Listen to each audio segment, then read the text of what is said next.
है हमारी आज की क्लास का। कोर्स कंप्लीट हो जाएगा। सर मिड्स का या ओवरऑल हमारी थ्योरी ओवरऑल का? ओवरऑल सर ओवरऑल मतलब यही मतलब नहीं आ जाएंगे जी सर, फाइनल के लिए भी यही है। जी, फाइनल के लिए टोटल जो अब तक पढ़ा है और जो आज पढ़ेंगे यही है आपका टोटल कोर्स। सर हमारे सर, इसके बाद बस सब्जेक्ट क्लासेस और खत्म? आएंगे, इंक्रीज हो रहे हैं कोई सब्जेक्ट्स? सॉरी सर मैं पूछ रही हूँ हमारे सब्जेक्ट इसके अलावा और हैं जो अभी हमारे 4 हो रहे हैं उनके अलावा? वो तो आपको पता होगा, जो आपके सेमेस्टर के कोर्सेज हैं वो तो सारे होंगे ना। तो सर मतलब अब इसके बाद हमारी क्लासेस नहीं होंगी जिनके कोर्स कवर होते जा रहे हैं? बताता हूँ, इसका भी बताता हूँ, आज की लेक्चर के बाद बताता हूँ। हमें ना उन्होंने पूछा था कि आप कुछ इस तरह की सिचुएशन कर सकते हैं कि एक्चुअली आपकी लैब्स जो हैं वो 16 रहती हैं, समझ लग रही है बात की। सो अगर हम after 11th of Jain start करते हैं अपनी फिजिकल लैब्स, और हफ्ते के अंदर जिस तरह अभी हमने किया है कि कोर्स तो हमारा 1 क्रेडिट आवर का था, लेकिन हम 1 वीक में 2 क्रेडिट आवर की क्लासेस लेते थे, तो हमने 8 वीक्स में कंप्लीट कर लिया। तो अगर हम 11th जैन के बाद भी अपनी लैब स्टार्ट करें तब भी हमें 8 वीक्स चाहिए एटलीस्ट अपनी लैब को कंप्लीट करने के लिए, तो वो आपका सेमेस्टर बहुत डिले हो जाएगा। So the department and management suggested कि हम जितनी भी लैब की इंस्ट्रक्शंस हैं जो हम ऑनलाइन डिलीवर कर सकते हैं, हम उनको कंप्लीट कर लें इस ड्यूरेशन के दौरान ऑनलाइन। जो वर्क है वो लैब में ही आके करेंगे। उससे ये होगा कि अगर हमारी 8 लैब्स हैं तो वो 4 का हम काम ऑनलाइन आपको बता देते हैं आपने करना क्या है, आपको समझ आ जाती है, वेल एंड गुड, आप उसको कर लें, और अगर आपको नहीं समझ आती तो आप फिर जब आएँगे तो तब कर लें। जो लोग कर लेंगे उनका काम कम हो जाएगा, जो लोग नहीं कर सकेंगे तो वो अल्टीमेटली फिर उनको ड्यूरेशन उतना कम मिलेगा, बिकॉज़ आपका जो सेमेस्टर है वो फिर बहुत लंबा चलता जाएगा। तो अभी 11th ऑफ जैन के बाद हम लोगों ने 4 वीक्स जो हैं वो टेंटेटिव कहा है कि हमें मज़ीद चाहिए अपना लैब वर्क कंप्लीट करने के लिए। सो आफ्टर 4 वीक्स आपका फाइनल होगा और आपका मिड एग्ज़ाम भी होगा। तो बात समझ आ गई आप लोगों सर को? सर मिड आफ्टर और 4 फाइनल वीक्स इकट्ठे होंगे? मिड और फाइनल का बच्चे अभी नहीं डिसाइड किया उन्होंने। वही सजेस्टेड कि मिड का पेपर अलग हो और फाइनल का पेपर अलग हो, बिकॉज़ वो बहुत लेंथी हो जाता है, तो आप लोगों के लिए वो बहुत यस बर्डन बन जाएगा। वही सर सर सजेस्टेड है, तैयार करना भी बट बहुत अब वो मुश्किल होगा। डिसीजन क्या लेते हैं वो उनके ऊपर डिपेंड करता है। Okay sir. सर मतलब आप हमें सिर्फ ऑनलाइन क्लासेस में इंस्ट्रक्शंस देंगे ना हमारी लैब से रिलेटेड, और अगर जी हम उसको कर सकते तो कर लेंगे, अगर ना कर सकते हुए तो ऑन कैंपस आके करेंगे? जी, ऑन कैंपस आके करेंगे। कुछ ऐसी हमारी लैब्स हैं जिनका काम आपको लैब इक्विपमेंट नहीं चाहिए उसके लिए ना, आपको सिर्फ याद चाहिए, मैं आपके साथ शेयर कर देता हूँ वो ना, आज कर दूँगा आपको नेक्स्ट लैब तक, वो जब हमारी नेक्स्ट वीक क्लास होगी मंडे को, तो आपको वो आपके साथ शेयर्ड होगा। अ, अगर आप कर लेंगे तो वेल एंड गुड, नहीं कर सकते तो अल्टीमेटली फिर आप यही बता सकते हैं कि मुझे समझ नहीं लगी इस बात की, तो सर अब हमें समझा दें, तो फिर जब ऑन कैंपस होंगे तो आपको बता देंगे, तो फिर करना तो आप लोगों ने ही है। कुछ चीज़ें ऐसी हैं जिसके लिए मशीन चाहिए, जो लैब के अंदर पड़ी है, वो तो आप यहीं आप पे आके करेंगे। कुछ चीज़ें ऐसी हैं जिसके लिए कोई इक्विपमेंट नहीं चाहिए, वो आपने खुद ही करना है, और अब तो मार्केट ओपन है, तो आप परचेज़ करेंगे, यार्न परचेज़ करेंगे, नीडल परचेज़ करेंगे और आप उसको निट कर लेंगे। करना कैसे है वो आपको ऑनलाइन बता देंगे। बट सर जिस तरह से कुछ स्टूडेंट्स ऐसे हैं जो फैसलाबाद में पहले हॉस्टल में थे, सर उनको हॉस्टल भी अलाउ नहीं कर रहे, और सर जहाँ पर हम रहते हैं वहां पर तो बिल्कुल ही कुछ अवेलेबल नहीं है कि कोई हम लोग चीज खरीद कर कुछ कर सकें। बच्चे उसके लिए सर इवन बताया में ना, यार जो लोग कर लेंगे उनका काम कम हो जाएगा, तो हमारा भी काम कम हो जाएगा ना। कुछ लोग रह जाएँगे ना, इट मीन्स कि एटलीस्ट 50% भी कर लेते हैं तो 50% तो कम हो गए ना लोग। तो जो लोग नहीं कर सर तो सकेंगे या सर जिनका कुछ भी इश्यूज़ हो गए, तो वो जब लैब में आएँगे, जब यूनिवर्सिटी आएँगे ऑन कैंपस, तो तब वो कर लेंगे। यही बता रहे हैं। जिनके लिए ईज़ी हो, जिनको समझ लग जाए, जिनके पास मटेरियल अवेलेबल हो, वो उसको कंप्लीट कर लें। सिंपल सी बात है। जिसके लिए मटेरियल परचेज करना मसला है, जिसको समझ नहीं आ रही है कैसे होगा ऑनलाइन पे, वो उसको नहीं करेगा अल्टीमेटली, वो जब कैंपस पे आएगा तो तब वो कर लेगा। सर तो जब हम कैंपस में आएंगे जो असाइनमेंट्स हमने मैनुअली की होंगी तो वो हमें सबमिट करानी होंगी, राइट? असाइनमेंट्स तो आपको सारी सबमिट करवानी पड़ेगी। सर जो लास्ट लोग सेमेस्टर की तो अभी नहीं भी करानी कर रहे पड़ेंगी ना? लास्ट सेमेस्टर के तो पेपर्स ही नहीं सबमिट। बच्चे, लास्ट सेमेस्टर का तो रिजल्ट ही आ गया ना, उसकी तो कहानी खत्म हो गई। ये तो इस सेमेस्टर की बात है। लास्ट का लास्ट में खत्म हो गया, रिजल्ट भी आ गया, हर चीज खत्म हो गई। इस सेमेस्टर में जो आप लैब की असाइनमेंट्स होंगी वो आपको सबमिट करवानी पड़ेंगी, अगर आप उसको कर लेते हैं, और अगर आप आके करेंगे तो तब भी सबमिट करवाएंगे। Okay sir. ठीक है, लेक्चर स्टार्ट करें आज का। Okay sir. Yes sir. Sir अच्छा जी, आज हमारा लास्ट लेक्चर है, होपफुली मैं इसको कंप्लीट कर लूंगा। निट डिजाइन्स, हमने निटिंग पढ़ ली, एलिमेंट्स पढ़ लिए, उसके मशीन एलिमेंट्स पढ़ लिए, मशीन्स के डिफरेंट पार्ट्स पढ़ लिए कि सारा कुछ होता कैसे है। लेकिन अभी तक हमने जो पढ़ा है उसके अंदर हमने सिर्फ ये कहा कि सिंगल जर्सी होता है, और सिंगल जर्सी के अंदर हमने कहा या तो फेस लूप्स बनी होंगी सारी, वी नजर आएंगे, या बैक लूप्स बनी होंगी, यूज एंड इन्वर्टेड यूज नजर आएंगे, तो ये हमारा सिंगल जर्सी का फैब्रिक हो जाएगा। और फिर हमने कहा इसके अंदर स्टिचेस होते हैं हमारे पास, निट, टक और मिस स्टिच, बट हमने उनको यूज नहीं किया। आज का जो हमारा लेक्चर है ये बेसिकली उन तीनों बेसिक स्टिचेस को, और वो जो हमारे 4 डिजाइन थे, रिब, पर्ल, इंटरलॉक और सिंगल जर्सी, उनके अंदर, उन 4 के अंदर इन 3 बेसिक स्टिचेस को, जिसके अंदर है निट, टक और मिस, इनको आपस में कैसे कंबाइन करना है, और इससे फैब्रिक की अपीयरेंस कैसे चेंज होती है, फैब्रिक की प्रॉपर्टीज कैसे चेंज हो जाती हैं, कौन से डिजाइन है। This lecture is somewhat similar to the weave design lecture, जिसके अंदर हमने पढ़ा था कि 3 बेसिक डिजाइन होते हैं, प्लेन, ट्विल एंड साटन, और फिर उनके आगे डेरिवेटिव्स होते हैं। फिर हर डिजाइन के हिसाब से फैब्रिक की अपीयरेंस चेंज हो जाती है, और हर फैब्रिक की डिजाइन के अकॉर्डिंगली ही उसकी प्रॉपर्टीज भी चेंज हो जाती हैं। सो आज का लेक्चर यही है कि निटिंग के अंदर कौन कौन से डिजाइन है और फिर उनके अंदर कैसे चेंजेस होती हैं। ठीक है, निट वाले डिजाइन थोड़े से आसान हैं क्योंकि हमने बेसिक सारी चीजें पढ़ ली हुई हैं। अभी हमें सिर्फ उनको कंबाइन करना है आपस में, निट को टक के साथ कंबाइन करना है, टक को मिस के साथ कंबाइन करना है, टक को मिस के साथ कंबाइन करना है, और मतलब इनको आपस में इनकी क्या कॉम्बिनेशन है और उनके नाम क्या हैं, आज सिर्फ ये देखना है। बट बिफोर डैट ये लेक्चर का कुछ पार्ट है जिसके अंदर जस्ट 2 स्लाइड्स हैं। एक बेसिक डिफरेंस है हमारे पास, कंपैरिजन है वीविंग का और निटिंग का। ठीक है, दोनों प्रोसेसेस का डिफरेंस है। सो इसको स्टार्ट करते हैं। Produce by interlacement of yarn, weaving के अंदर आपको पता है कि यार्न्स की इंटरलेसमेंट होती है और निटिंग के अंदर इंटरलूपिंग होती है। वीविंग के अंदर यार्न्स जो है वो 90 डिग्री एक दूसरे के साथ इंटरलेस कर रहे होते हैं। निटिंग के अंदर जो है वो एंगल कोई नहीं होता, लूप्स बन रही होती हैं। वीविंग करने के लिए हमें मिनिमम 2 सेट ऑफ यार्न चाहिए होते हैं, वार्प एंड वेफ्ट। निटिंग के अंदर ऐसा नहीं है, हमारे पास यार्न की एक कौन भी हो तो वो एक कोर्स बनाएगी, फिर उसी कौन से सेकंड कोर्स बन जाएगी, फिर उसी कौन से थर्ड कोर्स बन जाएगी और फैब्रिक बनता जाएगा। ये सबसे सिंपल है। लेकिन ऐसा भी हो सकता है जैसे हमने मशीन पे जाके देखा कि मल्टीपल कौन से multiple courses at a single time बन जाए और फिर उनसे दोबारा बन जाए और फिर दोबारा बन जाए, तो ज्यादा फैब्रिक एक ही टाइम में बन जाता है। सो निटिंग करने के लिए हमें एक यार्न भी हमारे पास होगा तो हम उससे निट फैब्रिक बना सकते हैं।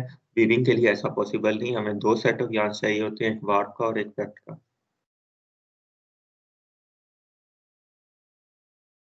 अच्छा, उसके बाद है कि साइजिंग चाहिए होती है या प्रिपरेटरी प्रोसेस चाहिए होता है वीविंग के लिए।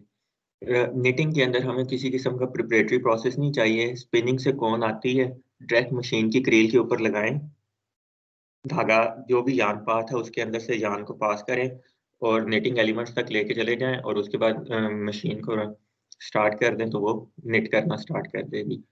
वीविंग के सर अंदर आपको जी सर मेरा एक सवाल था कि वीविंग करते हुए हम उसको साइजिंग करते हैं यार्न्स को ताकि वो टूटे ना, तो निटिंग करते हुए ये थ्रेट नहीं होता कि वो भी टूट जाएगा धागा निटिंग में? बच्चे, धागा धागा जो है ना इसने टूटना ही है, ये उसकी इंट्रिंसिक प्रॉपर्टी है, बाय डिफॉल्ट उसके अंदर है कि धागा टूटेगा। जब भी फोर्स उसकी कैपेसिटी से ज्यादा या उसकी बेयर, जितना वो बेयर कर सकता है उससे ज्यादा फोर्स बढ़ेगी तो धागा टूट जाएगा।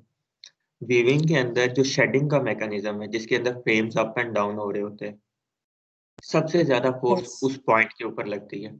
ठीक है, वो फोर्स बहुत ओके ज्यादा होती है। फिर जो उसके अंदर हमारे पास रीड का बीटअप होता है, उसके अंदर सेकंड फोर्स लगती है। फिर इसके अलावा पीछे हील्ड वायर्स होते हैं और वो बैक रेस्ट असेंबली है, उसकी भी डिफरेंट फोर्सेस होती हैं। वो फोर्सेस निटिंग के कंपैरिजन में बहुत ज्यादा है। ठीक है, निटिंग के अंदर एज सच कोई फोर्स नहीं लग रही। नीडल ने धागे को पकड़ना है, फीड करना है, लूप बनाना है और फिर लूप बना के उसने उसकी इंटरलूपिंग कर देनी है। उस तरह की कांस्टेंट फोर्सेस नहीं लग रही। समझ लगी बात की? इसलिए यस सर वीविंग के अंदर भी देखें तो हम सिर्फ वार्प यार्न को साइज करते हैं, वेब को नहीं करते, क्योंकि वेब के ऊपर उस तरह की फोर्सेस नहीं लग रही। तो एक्चुअल जो वीविंग के अंदर मेजर चंक है फोर्सेस का, जो अनबेयरेबल बाय यार्न है, that is due to shedding. वो फ्रेम्स का अप एंड डाउन होना। ठीक है, ओके सर वीविंग की प्रोडक्शन लोअर होती है, निटिंग की प्रोडक्शन हायर होती है। आप लोगों को बता दिया था कि प्रिपरेटरी प्रोसेस सारे का सारा माइनस कर देना, तो जितनी देर में प्रिपरेटरी करना उतनी देर में तो नेट फैब्रिक कितने का कितना बन चुका होगा। प्रोडक्शन कास्ट इसकी हायर होती है वीविंग के अंदर। साइज मटेरियल हम लगाते हैं पहले, फिर प्रोसेसिंग के अंदर जाके डीसाइजिंग करते हैं, उसी साइज मटेरियल को उतारते हैं फैब्रिक से। ठीक है, सो साइजिंग एक ऐसा मैकेनिज्म है जिसे हम कहते हैं ये हार्ट ऑफ वीविंग है, but it is also the most useless process, कि जिसको पहले साइज मटेरियल लगाते हैं धागे पे और जैसे ही कपड़ा बन जाता है फिर उसको उतारते हैं। उसका बेसिकली सिर्फ इतना फायदा है कि धागे टूटे नहीं। इन एक्चुअल फैब्रिक के अंदर वो नहीं चाहिए होता किसी भी किस्म का। अगर धागे टूटे नहीं तो साइजिंग नहीं करनी पड़ती। सो इस वजह से प्रोडक्शन कास्ट बहुत बढ़ जाती है। Sizing is the most expensive process of the weaving. ठीक है, एक्चुअल लूम के ऊपर जो फैब्रिक बन रहा होता है उसके ऊपर भी कास्ट कम आती है, साइज मटेरियल लगाने पे कास्ट ज्यादा आती है। अच्छा, नेक्स्ट जो है, अब ये पहले प्रोसेस की डिफरेंसेस थे, अब फैब्रिक के प्रॉपर्टी वाइज डिफरेंसेस आ गए हैं। Fabric is comparatively more rigid. Rigid का मतलब होता है इसमें फ्लेक्सिबिलिटी कम है। ठीक है, जो वोवन फैब्रिक होता है उसके अंदर फ्लेक्सिबिलिटी कम होती है। निटिंग के अंदर फ्लेक्सिबिलिटी ज्यादा होती है, या वो लेस रिजिड होता है, क्योंकि वो लूप्स हैं। जब हम फैब्रिक को स्ट्रेच करेंगे दोनों तरफ से पकड़ के, तो सबसे पहले जो लूप के अंदर यार्न यूज हुआ है वो स्ट्रेट होगा, और उसके बाद जब वो स्ट्रेट हो जाएगा और फिर भी हम स्ट्रेच करते हैं तो फिर धागे के ऊपर फोर्स लगना स्टार्ट होती है। वीविंग के अंदर इस तरह का कुछ नहीं है, धागे पहले से स्ट्रेट पड़े होते हैं। जब खींचेंगे तो वो डायरेक्ट फोर्स जो है वो यार्न के ऊपर लगती है और वो ब्रेक होना स्टार्ट हो जाता है। Fabric does not bend easily, bend नहीं होगा वो। Results less comfort, form fitting property नहीं है। फॉर्म फिटिंग प्रॉपर्टी क्या होती है? जो हमारे निटेड फैब्रिक्स होते हैं जैसे स्वेटर्स, इसके अंदर एक प्रॉपर्टी होती है कि ये आप बड़े बहन का या छोटे भाई का भी पहन लें तो आपको पूरा आ जाता है। वोवन फैब्रिक्स ऐसे नहीं होते। वो पहनेंगे तो वो पता चलेगा कि ये या तो बहुत ज्यादा लूज है या बहुत ज्यादा फिटिंग में आ गया। लेकिन जो निटेड फैब्रिक्स हैं उसके अंदर काफी सारी चीज जो है ना वो कवर हो जाती है, कि आप अपने से बड़े साइज का भी पहन लेंगे तो पता नहीं चलता कि ये किसी और का पहना हुआ है।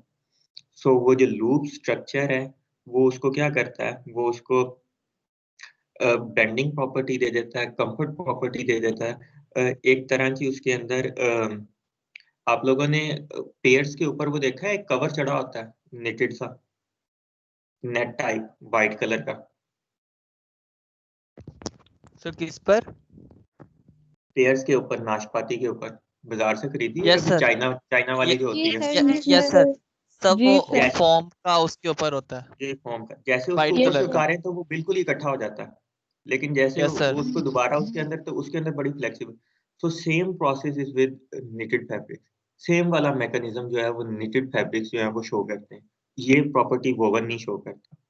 ठीक है, कि आप उसको ओपन करेंगे तो वो जितना उसके अंदर रिलैक्सेशन की अमाउंट है ना उतना वो रिलैक्स हो जाता है और फिर कंप्रेस हो जाता है। ये निटेड के अंदर बाय डिफॉल्ट प्रॉपर्टी है ये, due to the structure of the loop. जितना बड़ा लूप होगा उतनी ज्यादा ये कंप्रेस हो सकता है और स्ट्रेच हो सकता है। ठीक है, जितना लूप छोटा होगा उतनी ये प्रॉपर्टी कम होती जाएगी। वो जो वीविंग के फैब्रिक्स हैं हमारे पास, इजी टू टेयर, टेयर का मतलब होता है फटना, कट लग जाए तो ये फट जाते हैं। ठीक है, इनका फटना आसान है। निटेड के अंदर डिफिकल्ट टू टेयर, वो एक लूप टूट भी जाएगा ना तो वो इतना कम्प्लेक्स स्ट्रक्चर है कि वो उसमें से पूरा फैब्रिक जो है ना वो फटता नहीं है। ठीक है, टेयर का मतलब होता है कट लगना, ठीक है, और फिर उसके बाद वो कट प्रोपोगेट भी करे, वो आगे भी बढ़ता जाए खुद ब खुद। निटेड फैब्रिक के अंदर इस तरह नहीं होता, ठीक है। एक है फैब्रिक को आप कैंची से काट रहे हैं, सीजर से काट रहे हैं, ठीक है, दैट इज समथिंग एल्स। एक है कि फैब्रिक के दरमियान में कहीं पे कट लगा है और उस कट की वजह से अब वो कट आगे बढ़ रहा है कि नहीं बढ़ रहा, फैब्रिक वहां से और ज्यादा फोर्स लगती है तो आगे फटता जा रहा है कि नहीं फटता जा रहा है, ठीक है। निटिंग के अंदर इस तरह नहीं होता, ये जो टेयर है उसके अंदर वो बेटर होती है, ठीक है बच्चे, यहाँ तक कोई मसला? सर जिस तरह नो से क्रिकेट जर्सी वगैरह होती है उसमें कई कई साल भी एक सुराख ही रहता है, वो ज्यादा फटता नहीं है। जी, ये बताने की कोशिश कर रहा हूँ, that is due to the structure of the loops, ठीक है।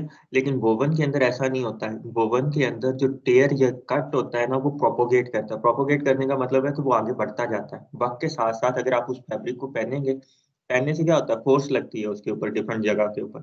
जब फोर्स लगेगी तो वो कट प्रोपोगेट करेगा, वो आगे बढ़ता जाएगा।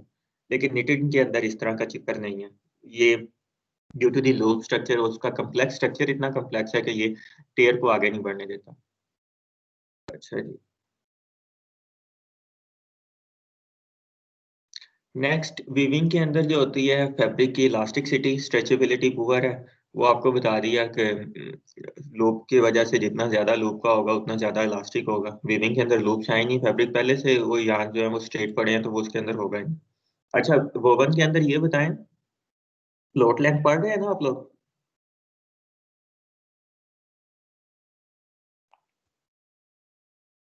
क्या सर जी? क्या sir? Float length, float length sir नहीं नो पढ़े। सर, नहीं पढ़ा ये? फ्लोट लेंथ सर पढ़ा है, फ्लोट जार जो होता है पढ़ा है फ्लोट, आपने बच्चे, पढ़ा है?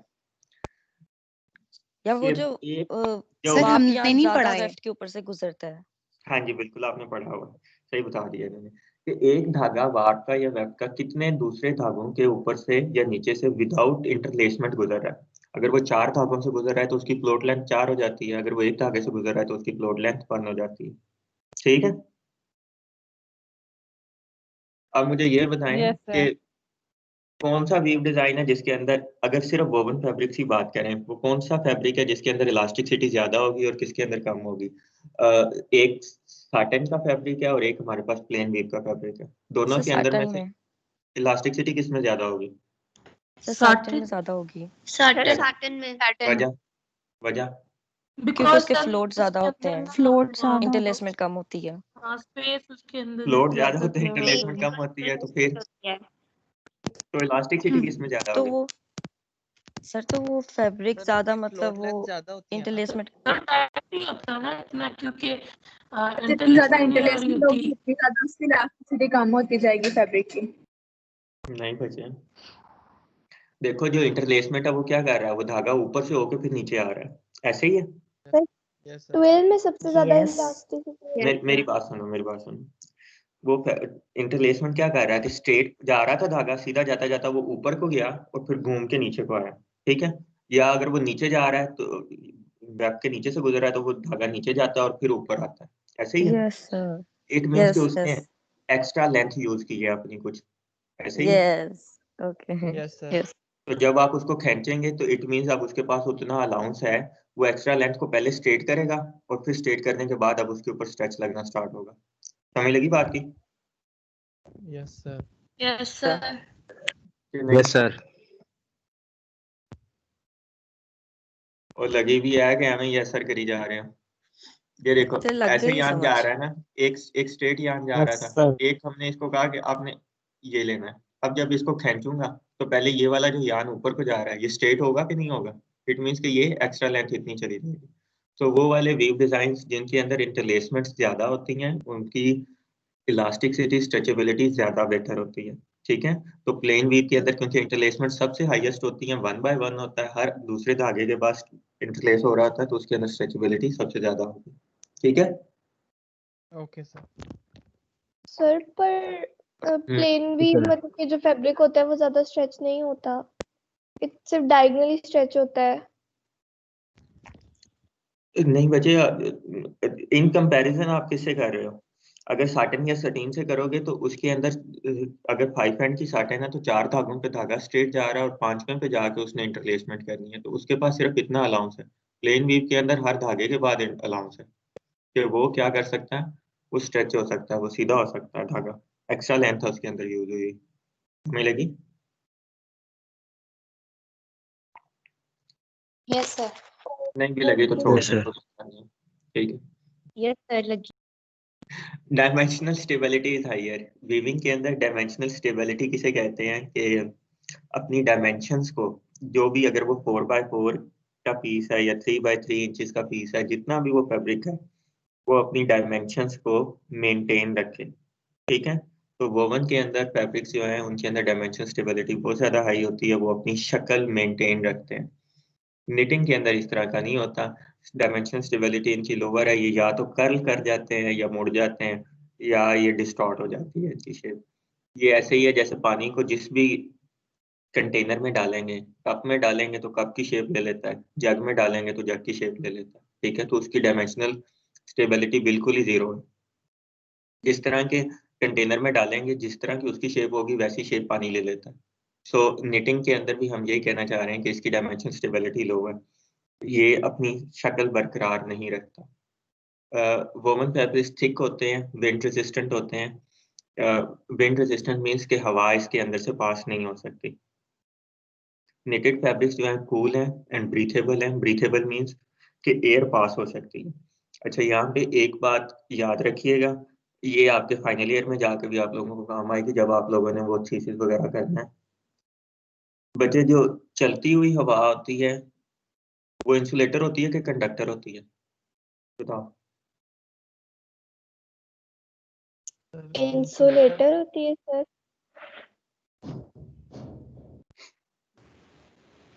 और कोई? सर कंडक्टर नहीं कंसिडर करेंगे उसको, अगर वो कुछ टेम्परेचर जो है वो आगे बढ़ाएगी। अगर आपकी अगर एयर कहीं से देखें ना, अगर हवा ठंडी है और उसको गर्म हवा मिल रही है तो वो उसी गर्म हवा को आगे कंडक्ट नहीं करेगी। इस तरह से अगर आप सोचें तो कंडक्टर कंसिडर नहीं करेंगे इसको। मैं तो पूछ रहा हूँ आपसे कि एयर जो चलती हुई एयर होती है वो कंडक्टर है या इंसुलेटर है, आपका ख्याल पूछ रहा हूँ। Conductor sir. सर कंडक्टर है। ये बच्चे कंडक्टर होती है, ये हवा को इंट्रैप कर लेंगे, रोक लेंगे किसी भी जगह पे, तो वो क्या बन जाती है, वो इंसुलेटर बन जाती है। अब वो क्या करती है, वो अपनी एयर जो है, जो भी उसके अंदर जो भी प्रॉपर्टीज हैं वो आगे नहीं पास होने देती, ठीक है। सो हमारा कोई भी ऐसा स्ट्रक्चर बना लें हम फैब्रिक का जिसके अंदर हम एयर को इंट्रैप कर लें, उसको उस होल के अंदर उसको रोक लें किसी तरीके से कि वो पास ना हो यहाँ से, तो वो क्या बन जाती है, वो इंसुलेटर बन जाती है और वो फैब्रिक इंसुलेशन प्रोवाइड करता है।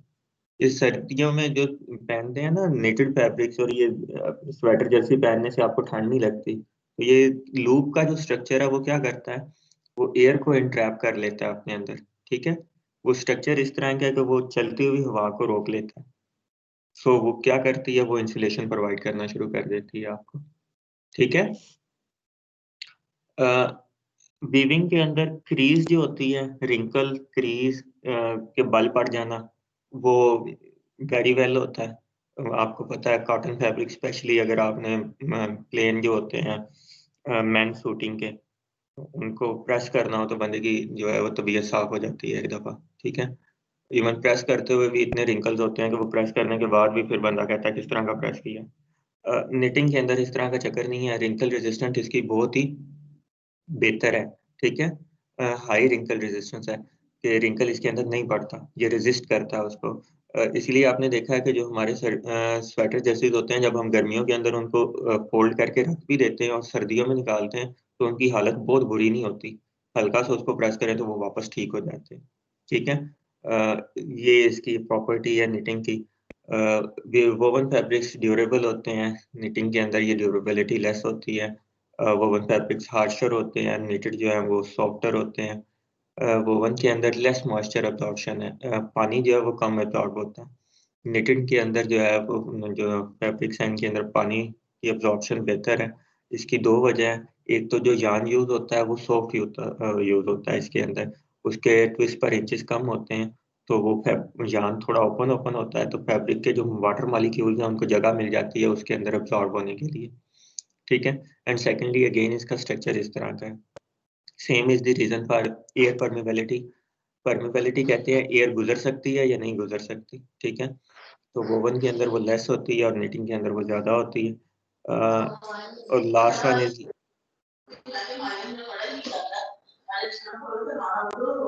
अच्छा, काइंडली माइक ऑफ कीजिएगा।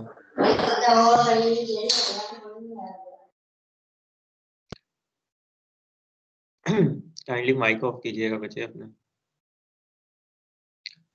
अच्छा, देन हम बात कर रहे थे लास्ट पे, लेंथी प्रोसेसिंग रूट है। जब फैब्रिक बन गया है तो उसके बाद उसको गारमेंट तक लेके जाना है, तो जो वोवन फैब्रिक्स है उसका प्रोसेस जो है वो काफी लेंथी है, जिसके अंदर सिंजिंग आती है, डीसाइजिंग आती है, स्कोरिंग आती है एंड ब्लीचिंग आती है। प्रोसेसिंग पढ़ रहे हैं ना आप लोग? Yes yes sir. Sir. Yes sir. तो ये इन चीजों का आपको पता होगा कि सिंजिंग क्या होती है, डीसाइजिंग, स्कोरिंग, ब्लीचिंग क्या होती है, ठीक है। निटिंग के अंदर ये प्रोसेस शॉर्ट होता है, इसके अंदर हमें सिंजिंग और डीसाइजिंग नहीं करनी पड़ती, सिर्फ स्कोरिंग और ब्लीचिंग करनी पड़ती है, तो इसका ये प्रोसेस भी कम है। तो वो फैब्रिक बनाने के बाद हम उसको जल्दी गारमेंट की शेप तक लेके जा सकते हैं। तो ये कुछ कंपैरिजन था वोवन और निटिंग का, ठीक है। नेक्स्ट अब हम वो डिजाइन्स पे आ जाते हैं। नोटेशंस इन वेब निटिंग, ये आपने पहले भी पढ़ा था।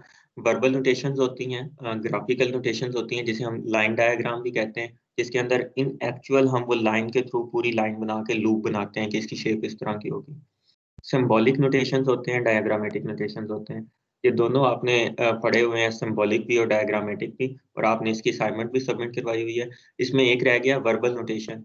वर्बल ये है कि मैं कह दूं, बोल के बता दूं इन वर्ड्स के this fabric is single Jersey fabric. अगर मैं इस तरह बता दूं तो ये वर्बल नोटेशन है। ग्राफिकल आपने पहले देखा हुआ था कि वो लाइन डायग्राम पूरी की पूरी लूप की शेप बना दो तो वो लाइन डायग्राम है। सिंबॉलिक नोटेशंस यहाँ पे दोबारा बना दिए हुए हैं। नेट को क्रॉस से रिप्रेजेंट करते हैं, टक को डॉट से, मिस के लिए ब्लैंक छोड़ देते हैं, पर्ल को ओ से। अच्छा, ये पर्ल और बैक जो है ना फेस लूप, वो सेम है, तो इसमें कंफ्यूजन नहीं होगा कि ये पर्ल कहाँ से आ गया, ठीक है। ये निट या पर्ल ये same, knit is the face loop and purl is the back loop, ठीक है। और डायग्रामेटिक नोटेशंस आपको वो बता दिए हुए थे, अगर किसी को नहीं याद तो वो कुछ इस तरह के होते हैं। निट के लिए हम क्या यूज करते हैं, ये डायग्रामेटिक नोटेशंस है। टक के लिए वी शो करते हैं, इसके लिए मिस डॉट के लिए शो करते हैं, और मिस के लिए हम ये शो करते हैं, ठीक है। ये यहाँ पे बनाने मुश्किल थे तो इस वजह से नहीं बनाए, ठीक है। ये आपके पास पहले वाली स्लाइड्स के अंदर ये अवेलेबल है। ओके। तो ये डायग्रामेटिक नोटेशन ये आपको बना के दिखा दिया हुआ है। ये सिंगल जर्सी है, तो सारी की सारी क्योंकि निट के होते हैं हमारे पास लूप, और इसके अंदर जो सिर्फ सिलेंडर यूज होता है, तो ये हमारे पास सिलेंडर की नीडल्स लगी हुई हैं, उसके ऊपर हमने लूप्स बना दिए हैं। तो ये सिंगल जर्सी का फैब्रिक जो है ये यहाँ पे प्रेजेंट हो गया, ये इस तरह बना दिया, तो ये सिंगल जर्सी है। रिब को रिप्रेजेंट करना है, तो ये सिलेंडर की नीडल्स नीचे होती हैं, डायल की नीडल्स हमेशा ऊपर होती हैं, क्योंकि डायल ऊपर होता है। तो ये हमारा जो सेकंड है, ये रिब 1 बाय 1 की हमने शो कर दी, ठीक है। इसके अंदर भी फेस लूप बनती है, बैक लूप बनती है, face loop, back loop, dial needle के ऊपर होता है। और ये आखिर में जो है ये इंटरलॉक है। अच्छा, ये यहाँ पे याद रखिएगा, जो नीडल्स बनाई हैं डायल और सिलेंडर की, ये स्टैगर्ड अरेंजमेंट्स पे बनाई हैं। ये रिब गेटिंग वाली बात है कि रिब की नीडल्स कहाँ पे होंगी, एक दूसरे के एग्जैक्टली ऑपोजिट नहीं होंगी, एक दूसरे से थोड़ी सी डिस्टेंस पे होंगी डायल और सिलेंडर की। इंटरलॉक के अंदर ये नीडल्स एग्जैक्टली एक दूसरे के ऑपोजिट होती हैं, but long and short needles का कॉम्बिनेशन चलता है। और यहाँ पे दो कोर्सेज, दो यार्ड्स की फीड आती हैं और एक कोर्स कंप्लीट होती है। सो ये 1 and 2 इट मीन्स कि ये it is a single course. So यहाँ पे अगर आप देखें तो यहाँ पे शॉर्ट नीडल्स के ऊपर लूप्स बनी हुई हैं और यहाँ पे लॉन्ग नीडल्स के ऊपर लूप बनी हुई है। सो ये दोनों कंबाइन होंगी तो एक कोर्स कंप्लीट होगी, और इस तरह इंटरलॉक का फैब्रिक जो है हमारे पास रिप्रेजेंट हो जाएगा। ये भी आप लोगों ने पहले से किया होगा। सर ये जो अलग अलग बनाया होता तो ये एक में ही है ना? जी, ये होता है इतना ही, ये बिल्कुल सही कह रहे हैं। अच्छा, अब एक चीज आ गई कि कैम को कैसे रिप्रेजेंट करना है। वो निट के स्ट्रक्चर्स तो सारे ऊपर जो स्टिच कौन सा बन रहा है वो तो सारा हमने रिप्रेजेंट कर दिया, बट हमने कहा था कोई मैकेनिकल वर्कर भी होता है जो नीचे कैम ट्रैक को अरेंज करता है, जो सारी कैम्स लेता है और उनको इकट्ठा एक दूसरे के साथ स्क्रूज के साथ लगाता है और फिर कैम ट्रैक पूरे का पूरा मशीन के ऊपर फिक्स करता है। तो उसको भी हमने बताना होता है क्या क्या। अच्छा, ये इस तरह का कैम ट्रैक होता है, ये जैसे यहाँ पे पिक्चर लगी हुई है। तो ये सारी कैम इस स्क्रू के साथ वो फिक्स कर देता है। जिस तरह का हम उसे ग्राफ पेपर बना के देते हैं कि आप इस ग्राफ पेपर को रीड करो और इसके अकॉर्डिंगली आपने कैम्स मशीन के ऊपर लगा देनी है। जहाँ पे रिपीट आएगी वो फिर क्या करेगा, रिपीट खत्म होगी। फॉर एग्जाम्पल 3 कैम्स की रिपीट है, निट, टक और निट। तो वो क्या करेगा, निट टक निट लगाएगा, 3 कंप्लीट होगी, फिर आगे फिर निट टक निट निट निट टक निट, ऐसे ही करता जाएगा जब तक कि पूरा सर्कमफ्रेंस कंप्लीट नहीं हो जाता हमारे पास। ठीक है, तो ये उसको हम एक रिपीट दे देते हैं कि आपने भाई कैम्स लगानी है मशीन के ऊपर तो इस ग्राफ के अकॉर्डिंगली लगा देना। और फिर हमें पता चल जाता है कि जब ये कैम्स इसके अकॉर्डिंगली लगाएगा तो अल्टीमेटली हमारी नीडल्स इस ट्रैक के अकॉर्डिंगली मूव करेंगी और हमारा ये फैब्रिक बन जाएगा। अब अगर यहाँ पे देखें तो नीडल का बट यहाँ पे मूव कर रहा होता है और ये एक सिंगल ट्रैक बन गया। तो नीडल हमेशा कुछ ना कुछ बना रही होती है इस कैम के अकॉर्डिंगली। एक बात, सेकेंडली, एक ही मशीन के अंदर मल्टीपल कैम्स होते हैं, कैम ट्रैक्स होते हैं। जैसे इस मशीन के अंदर 2 कैम ट्रैक शो हुए हैं, 1 और 2। इसके नीचे भी हो सकता है 3, ठीक है, फिर नीचे भी हो सकता है 4, ये मैक्सिमम 6 तक चलते हैं। एक ही मशीन के ऊपर 6 कैम ट्रैक बन सकते हैं। इट मीन्स अब अगर 2 है तो क्या हो सकता है, अगर मेरे पास टोटल नीडल्स 1500 है मशीन के ऊपर जो लग सकती हैं, तो इस तरह हो सकता है कि मैं 750 कैम ट्रैक 1 के अंदर चला लूँ और 750 कैम ट्रैक 2 के अंदर चला लूँ, अकॉर्डिंग टू आवर डिजाइन। ये आगे चल के देखते हैं कि हमने करना क्या, लेकिन 1500 से ज्यादा नीडल्स नहीं चला सकता। इस बात की समझ लगी है? जी सर। Yes sir. सर जब हमारी जो कैम है ये अगर हमारी ये कैम ज्यादा हो जाएंगी तो 1500 जो निडल्स हैं वो डिवाइड हो जाएंगी ना? कैम ज्यादा नहीं हो जाएंगी। अगर मैं एक कैम, जो सिंगल जर्सी का फैब्रिक है ना, वो एक कैम ट्रैक के ऊपर ही बन जाता है। एक ही कैम ट्रैक होता है और निट की कैम सारी की सारी सिरकमफ्रेंस पे लगी होती है। ठीक है, वो सारी ओके सर, नीडल्स यस उसी सर। ट्रैक के अंदर रोटेट करेंगी और वो निट का फैब्रिक बना देंगी। अब हम क्योंकि डिजाइनिंग की तरफ जा रहे हैं तो डिजाइनिंग के अंदर डिफरेंट डिजाइन होते हैं। समटाइम्स हम क्या करते हैं, हमें एक ही, क्योंकि अब यहाँ पे देखो तो यहाँ पे ये नीडल टक बना रही है लेकिन यहाँ पे ये नीडल मिस बना रही है। ठीक है, समझ लगी इस यस बात सर, की? यस यहाँ सर। पे दोनों निट निट ही बना रही हैं। जो नीडल इस कैम ट्रैक के अंदर होगी वो यहाँ पे आके क्या बना रही होगी, वो टक का स्टिच बना रही होगी। जो नीडल इस कैम ट्रैक के अंदर होगी वो यहाँ पे आके मिस स्टिच बना रही होगी। ठीक है, okay so for designing purposes हम एक से ज्यादा कैम ट्रैक यूज कर सकते हैं, बट सिरकमफ्रेंस के ऊपर जो टोटल नंबर ऑफ नीडल्स लगनी है वो हमेशा कांस्टेंट ही रहती हैं। सिरकमफ्रेंस तो बड़ा नहीं हो गया ओके ना। सर। अगर 1500 नीडल्स पहले लगती थी सिंगल ट्रैक में, तो डबल ट्रैक कर लो, ट्रिपल कर लो, 4 लगा लो या 6 लगा लो, वो 1500 ही लगनी है, क्योंकि सिरकमफ्रेंस उतना ही है। वो बड़ा नहीं हुआ, वो छोटा नहीं हुआ। Okay sir. ठीक है, उन्हीं नीडल्स में से ओके कुछ सर। नीडल कैम ट्रैक 1 में, कुछ 2 में, कुछ 3 में, कुछ 4 में चलेंगी। और अगर ये मेरे पास सिलेंडर है ऊपर, यहाँ पे नीडल ऐसे लगी हुई हैं और ये कैम ट्रैक है, यहाँ पे ये 1 है, ये 2 है, तो जो सबसे ऊपर वाले कैम ट्रैक में होगी वो सबसे शॉर्ट नीडल होगी। शॉर्ट नीडल मतलब कि उसकी जो बट की लेंथ है वो छोटी होगी। जो सबसे लास्ट ट्रैक में चल रही होगी उसकी बट की लेंथ सबसे ज्यादा होगी, इसकी सबसे छोटी होगी। समझ लगी इस बात की? ये सारी यस की सर। सारी यस सर। होंगी यहीं पे। यहाँ इनका ऊपर वाला पोर्शन सारों का सारा एक ही जगह पे होगा, एक ही लेवल पे होगा, लेकिन हर कैम जो है वो नीचे आके डिफरेंट कैम ट्रैक के अंदर हम उसको प्लेस कर सकते हैं कि आपने 1 के अंदर चलना है, आपने 2 के अंदर चलना है, आपने 3 के अंदर चलना है। तो जो कैम जिस ओके सर। नीडल जिस ट्रैक को फॉलो कर रही होगी उसने अब उसके अकॉर्डिंगली फैब्रिक बनाना है। इसमें कोई मसला? No sir, thank you sir. Sir मेरा क्वेश्चन है, जी जी बताएं क्वेश्चन। सर जो नीडल्स होंगी हम उन्हें इक्वली डिवाइड करेंगे हर एक में या फिर नंबर्स डिफरेंट हो सकते हैं, मतलब किसी में कम या ज्यादा? That will depend upon your design. आप कौन सा डिजाइन बनाना चाह रहे हैं आगे चल के देखते हैं, तो फिर हम उसमें देख लेंगे कि नीडल्स को डिवाइड कैसे करना है। Okay sir, thank you. लेकिन ऐसा नहीं करना, जो मोस्ट कॉमन मिस्टेक इसके अंदर होती है कि बच्चे क्या करते हैं कि 1500 नीडल्स जो है वो कैम ट्रैक 1 में चला दी और 1500 ही कैम ट्रैक 2 में चला दी। वो नीडल्स का नंबर नहीं बढ़ना, वो नीडल्स कांस्टेंट रहनी है। वो 1500 लग सकती हैं तो वो 1500 ही लगनी है, उन्होंने ही डिवाइड होना है आगे। ठीक है, मतलब उनकी जी पोजीशंस चेंज होंगी। उसकी पोजीशन नहीं बचे, उसने किस कैम ट्रैक के अंदर चलना है ये चेंज ट्रैक होगा। चेंज होगा। हाँ हाँ हाँ सर ट्रैक वही चेंज आ होगा। गई ना। हाँ पोजीशन तो ये कहते हो ना कि अगर ये मैं कहता हूँ ये मेरी नीडल नंबर 1 है और ये मेरी नीडल नंबर 2 है और ये मेरी नीडल नंबर 3 है, तो पोजीशन तो उसकी सेम ही रहेगी। वो 1 1 पे ही रहेगी, 2 2 पे रहेगी, 3 3 पे ही रहेगी। वो नीचे आके किस ट्रैक के अंदर चल रही है ये चेंज हो सकता है। ठीक है। Okay sir. आपको शुरू में यस सर। बताया था नीडल्स पढ़ाते हुए कि नीडल्स की जो स्टेम की लेंथ होती है वो डिफरेंट होती है। कोई छोटी होती है, कोई बड़ी हो सकती है, कोई बहुत बड़ी हो सकती है। अगर मुझे छठे ट्रैक के अंदर लेके आना है तो उसकी कैम का स्टेम बड़ा होगा ना, तभी वो छठे ट्रैक तक आके चलेगी ना। ओके सर अब आगे समझ।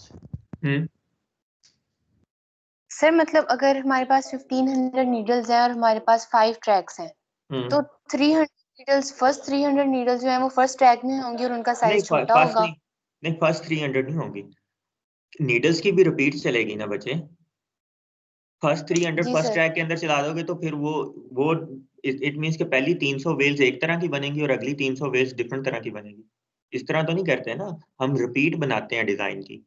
वो ओके। पहली 5 या 10 नीडल्स के ऊपर होगी और फिर वही 10 रिपीट जो है वो पूरी मशीन के ऊपर रिपीट होगा। वैसे इट मींस कि पहली नीडल अगर पहले ट्रैक के अंदर है, दूसरी दूसरे के अंदर है, तीसरी तीसरे 6 नीडल्स हैं तो वो हर नीडल एक एक ट्रैक के अंदर चल रही है, तो इट मींस 6 नीडल्स की रिपीट आ गई। अब यही 6 इसी तरतीब से बार बार रिपीट होती रहेंगी पूरी मशीन के ऊपर। तो मतलब एक नीडल जो है वो एक ट्रैक में से पास होती है, दूसरी दूसरे में से, फिर दोबारा ये सब रिपीट होती है एक साथ सारी नीडल हमेशा ऐसा नहीं होगा। ये आगे चल के डिजाइन पढ़ेंगे तो पता चल जाएगा कि कौन सी नीडल ने कौन से ट्रैक में चलना है। यही तो डिजाइनिंग है। आपने ये बताना कि नीचे ओके। कैम ट्रैक कितने चलाने हैं और ऊपर से कौन सी नीडल को किस कैम ट्रैक के अंदर चलाना है, यही डिजाइनिंग है। इसी से फैब्रिक का वो ओके सर। फिजिकल अपीयरेंस, उसका स्ट्रक्चर, उसकी प्रॉपर्टीज वो सारी इसी से चेंज होगी। अच्छा सर अब जिस तरह हम लोग वीविंग में करते हैं ना कि कौन सा फ्रेम अप होगा या लो होगा, तो इसी में ये होगा कि नीडल कौन सी वाली में जाएगी। अगर आपने वीविंग से इसको कंपेयर करना है तो it is actually drawing and draft या ड्राफ्टिंग, कि कौन सा धागा कौन से फ्रेम से अटैच होगा। तो यहाँ पे हम यही कर रहे हैं कि कौन सी नीडल कौन से कैम ट्रैक के साथ अटैच होगी। जी जी सर यही बोल रही थी मैं। ठीक है, जो आप बता रही हैं वो पैक प्लान था कि कौन सा फ्रेम कौन सी पिक के ऊपर ऊपर जाएगा और कौन सा फ्रेम कौन सी पिक के ऊपर नीचे जाएगा। ओके ओके जी सर। ठीक है, ये ड्राइंग एंड ड्राफ्ट के इक्विवेलेंट है कि जहाँ पे हम बता देते हैं कि पहला धागा पहले फ्रेम से अटैच होगा, तो इसी तरह यहाँ पे बताएंगे कि पहली नीडल पहले ट्रैक में से गुजरेगी, दूसरी नीडल दूसरे ट्रैक में से गुजरेगी। तो जैसे उसके अंदर वेरिएशंस आ सकती हैं, इसके अंदर भी आती हैं। उसके अंदर रिपीट होती है ना, तो रिपीट के बाद हम आगे नहीं बताते, हमें पता होता है कि अच्छा अगर 4 धागों की रिपीट थी तो 5वां धागा फिर पहले जैसे को फॉलो करेगा। इसके अंदर भी अगर 4 नीडल्स की रिपीट है तो फिर हमें पता होगा कि 5वीं नीडल ने पहली नीडल को फॉलो करना, जहां से वो गुजरी थी 5वीं भी वहीं से गुजरेगी। सही है जी सर जी सर जी सर। अच्छा अब इसकी नोटेशंस हैं, वो हमने उस जो वर्कर है उसको देना क्या बना के कि उसने ये कैम्स अटैच कैसे, क्योंकि ये मैकेनिकल काम है। उसके पास इस तरह की कैम्स होती हैं, वो स्क्रू ड्राइवर से लेके इसको पूरे को ये फिक्स करता है इन पॉइंट्स के ऊपर। ये देखें ये स्क्रू ड्राइवर लगा हुआ, ये यहाँ से खोलेगा इसको तो ये बाहर आ जाएगी, तो अपनी मर्जी से फिर नया ट्रैक बना सकता है। ये ट्रैक वो खुद बनाता है, खुद खोल लेता है अकॉर्डिंग टू डिजाइन। ठीक है, एक ही मशीन के ऊपर डिफरेंट तरह की डिजाइनिंग हो सकती है। इट मीन्स कि जब भी डिजाइन चेंज करना होगा तो मशीन को कुछ देर के लिए रोकना होगा। जब वो सारे कैम्स पहले उतारेगा, पहले वाला ट्रैक, फिर नए वाला ट्रैक उसके ऊपर अरेंज करेगा, फिर उसको लगाएगा और फिर मशीन चलेगी। ठीक है, अब इसको रिप्रेजेंट कैसे करते हैं ये यहाँ पे बताया हुआ। निट की कैम को रिप्रेजेंट करते हैं इस सिंबल से, ये हैट बना हुआ है, इसे हैट कहते हैं। ठीक है, टक को करते हैं, ये स्टेपल की पिन है जैसे होती है आपके पास, ठीक है उसको, और मिस को एक बार से रिप्रेजेंट करते हैं। ये 3 नोटेशंस हैं फॉर कैम। ये अगर हम अब हमने इसके लिए अगर रिप्रेजेंट करना हो तो हम उसे क्या बना के देंगे कि आपने कैम ट्रैक 1 हमारी निट टक एंड निट। ठीक है, ये हम उसे कहेंगे कि कैम ट्रैक 1 के अंदर ये रिपीट है और इस हिसाब से आपने कैम्स लगा देनी। तो उसको समझ लग जाएगी कि अच्छा ये निट की कैम है, ये टक की कैम है और ये फिर नेट की कैम है, तो यही मैंने करना है। पहली 3 ऐसे लगाएगा, फिर अगली 3 भी ऐसे लगाएगा, अगली 3 भी ऐसे लगाएगा, जब तक पूरा सर्कमफ्रेंस कवर नहीं हो जाता। Okay yes sir. Yes sir. Okay sir. अब अगर यहाँ तक समझ आ गई है तो आगे वाला काम आसान हो गया। अच्छा हमने पढ़ना क्या है, हमने जी सर जो आप पीछे भी ट्रैक बना रहे थे, ये जो 1 पे बनाया आपने नीचे, तो ये टक निट, तो जब वो नेक्स्ट रिपीट आएगी दोबारा निट से स्टार्ट होगा ना, मतलब 2 निट के 1 टक? हाँ, वो अब जब वो उसमें आ जाएगा तो वो ऐसे बन जाएगा। तो यहाँ पे आप कह सकते हैं 2 निट की आ गई, बट एक्चुअली यहाँ पे रिपीट खत्म होगी और यहाँ से अगली रिपीट स्टार्ट हो गई है। ये यहाँ पे आप कह सकते हैं 2 निट की इकट्ठी आ गई है, बट वो एक्चुअली अपने डिजाइन को फॉलो कर रहेगा। और एक आखिरी बात वो ये कि हमेशा सबसे ऊपर वाला ट्रैक नंबर 1 होता है। ये ट्रैक नंबर 1 है, ये वाला, ठीक है। इसने हमेशा 1 रहना है, जो सबसे ऊपर होगा वो 1 है, नीचे वाला 1 नहीं हो सकता, उसने 6 होना है या जो भी होगा उसका नंबर, ठीक है। अच्छा, हमने पढ़ना क्या है? हमने सिर्फ सिंगल जर्सी और उसके डेरिवेटिव्स पढ़ने हैं, और रिब और उसके डेरिवेटिव, ये सिर्फ 2 चीजें पढ़नी है। इंटरलॉक कम्प्लेक्स है और पर्ल हमने वैसे ही हमने कहा था कि वो डबल सिलेंडर यूज होता है, तो उसके डिजाइन की तरफ भी नहीं जाना। तो आगे आके हमने सिलेबस और कम कर लिया है, हमने सिर्फ सिंगल जर्सी और उसके डेरिवेटिव और रिब और उसके डेरिवेटिव, दैट्स इट, ठीक है। Yes sir. तो सिंगल जर्सी को कैसे रिप्रेजेंट करते हैं? ये सबसे सिंपल वाला डिजाइन, एक कोर्स सिलेंडर की नीडल्स लगाई और हमने उसके ऊपर, एक्चुअली ये इतना बना देंगे तो ये डिजाइन कंप्लीट हो गया। एक नीडल, उसके ऊपर फेस लूप, ठीक है। एक नीडल सिलेंडर की और सिलेंडर की एक नीडल के ऊपर फेस लूप बनाना है, तो ये हमारा फैब्रिक का स्ट्रक्चर। इसके साथ हमने ये बनाना है, क्या बनाना है कि हमने कहना है उसे कि यहाँ पे सिलेंडर के ट्रैक्स होंगे, ट्रैक नंबर 1 आ गए, और यहाँ से फीडर आएगा ऊपर से। सो अब फीडर यहाँ पे 2 बने हुए हैं, अगर आप एक भी बना देंगे तो कोई मसला नहीं है, ठीक है। ये समझाने के लिए कर रहा हूँ कि सबसे सिंपलेस्ट फॉर्म क्या होगी, और यहाँ पे इनका नंबर लिखना है। यहाँ से फीडर नंबर 1 होगा। फीडर याद है ना, जहाँ से धागा नीडल को सप्लाई होना है। तो हमने क्या कहा कि सिलेंडर के ट्रैक नंबर 1 पे हमारे पास निट की कैम लगेगी, तो निट की कैम से हमारे पास क्या आ जाएगा, ये निट की कैम लगा देनी है सिलेंडर पे, फीडर नंबर 1 से यहाँ आएगा, यहाँ पे एक ही नीडल लगी होगी, तो हमारे पास सिंगल जर्सी बन जाएगा। लगी समझ के नहीं लगी?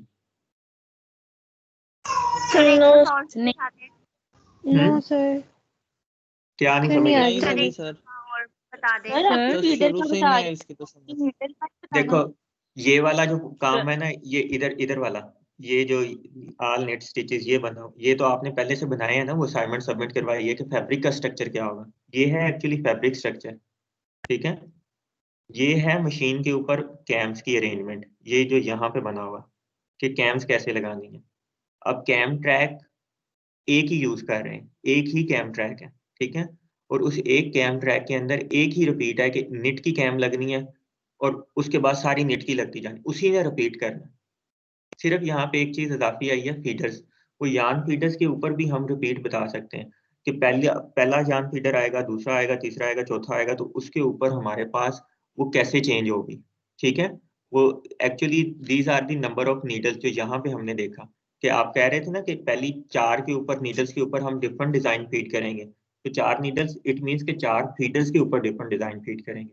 सो यहाँ पे पहले फीडर के ऊपर भी सेम है, दूसरे पे मतलब सर इसकी जगह मिस या टक का साइन भी आ सकता है, अगर हमने मिस या टक नहीं बच्चे, बताया था मिस या टक से निट फैब्रिक हो ही नहीं सकता। मिस के ऊपर तो लूप बनता ही नहीं है, तो फैब्रिक निट ही नहीं होगा। टक के ऊपर निट की कैम चाहिए होती है उसे। तो फिर डिजाइन जो बनाना हो फिर ना, क्या डिजाइन बनाना? सर मतलब ये कि जैसे एक जो फीडर है फीडर 1, उसमें हमारा निट का डिजाइन एलिमेंट आ रहा है, तो फीडर 2 के अंदर अगर हम टक का एलिमेंट दे देंगे तो मतलब वो तो हमारा वो बच्चे डिजाइन आगे बनता जाके, जाएगा ना। अभी मैं सिर्फ सिंगल जर्सी का फैब्रिक बना रहा हूँ, सिंगल जर्सी और फिर उसके डेरिवेटिव। ये ऐसे ही एक डिजाइन यूज होता है। बताता हूँ, एक सेकंड। ये ऐसे ही है जैसे प्लेन भी पढ़ा रहा था कि वो 2 वार्पियान और 2 वेक्टियान के ऊपर बनती है, ठीक है। तो अब उसके आगे डेरिवेटिव्स हैं, जिसके अंदर मैट वीव है, बास्केट वीव है, फिर वार्प रिब, वेक्ट रिब, और ये डिफरेंट चीजें आ जाती हैं, फैंसी मैट आ जाती। अभी हम सिर्फ इसको समझें कि हम प्लेन वेव के ऊपर हैं। सिंगल जर्सी का डिजाइन कैसे बनेगा ये बता रहा हूँ कि उसके अंदर आप सिलेंडर की एक नीडल शो करेंगे और उसके ऊपर फेस लूप बना देंगे, ठीक है। और फिर आप कहेंगे कि सिलेंडर, उसका ट्रैक नंबर 1, फीडर, उसका फीडर नंबर 1, और वहां पे आपने निट की कैम लगा देनी है, दैट्स इट।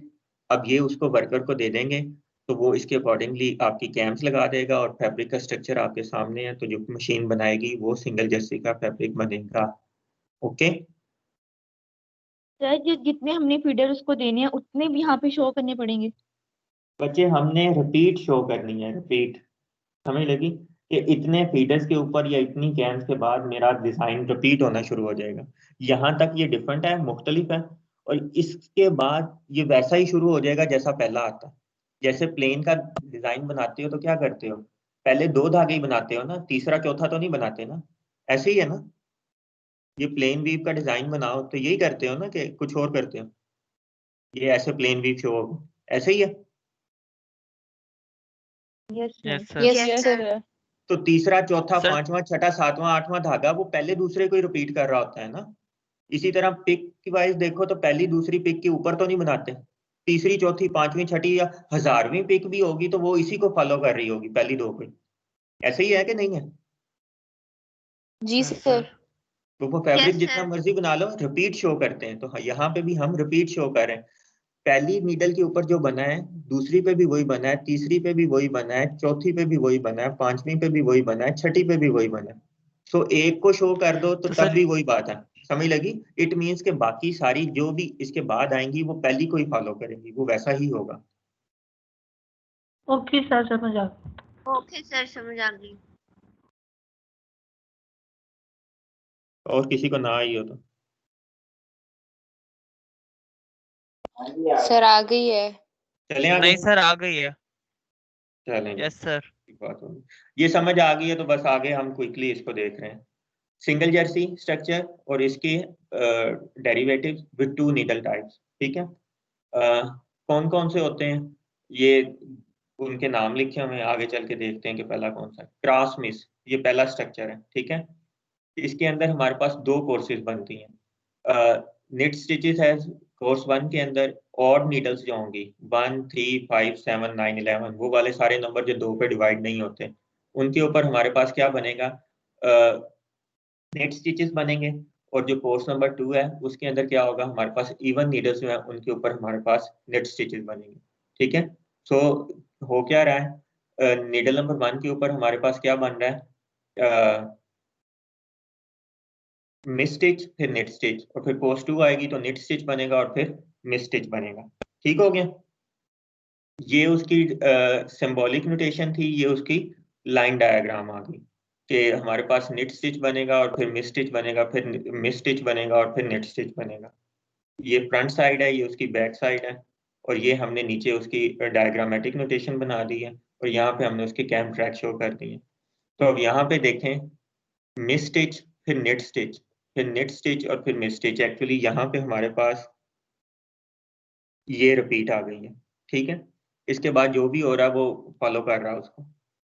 2 नीडल्स और 2 कोर्सेज। ठीक है, और फीटस पे जाएंगे, 2 ट्रैक्स यूज हो रहे हैं। ट्रैक नंबर 1 में नेट की कैम है और फिर मिस की कैम है, और ट्रैक नंबर 2 में मिस की कैम है और फिर नेट की कैम है, और यहाँ पे 2 फीटर्स हैं। समझ लगी इस बात की?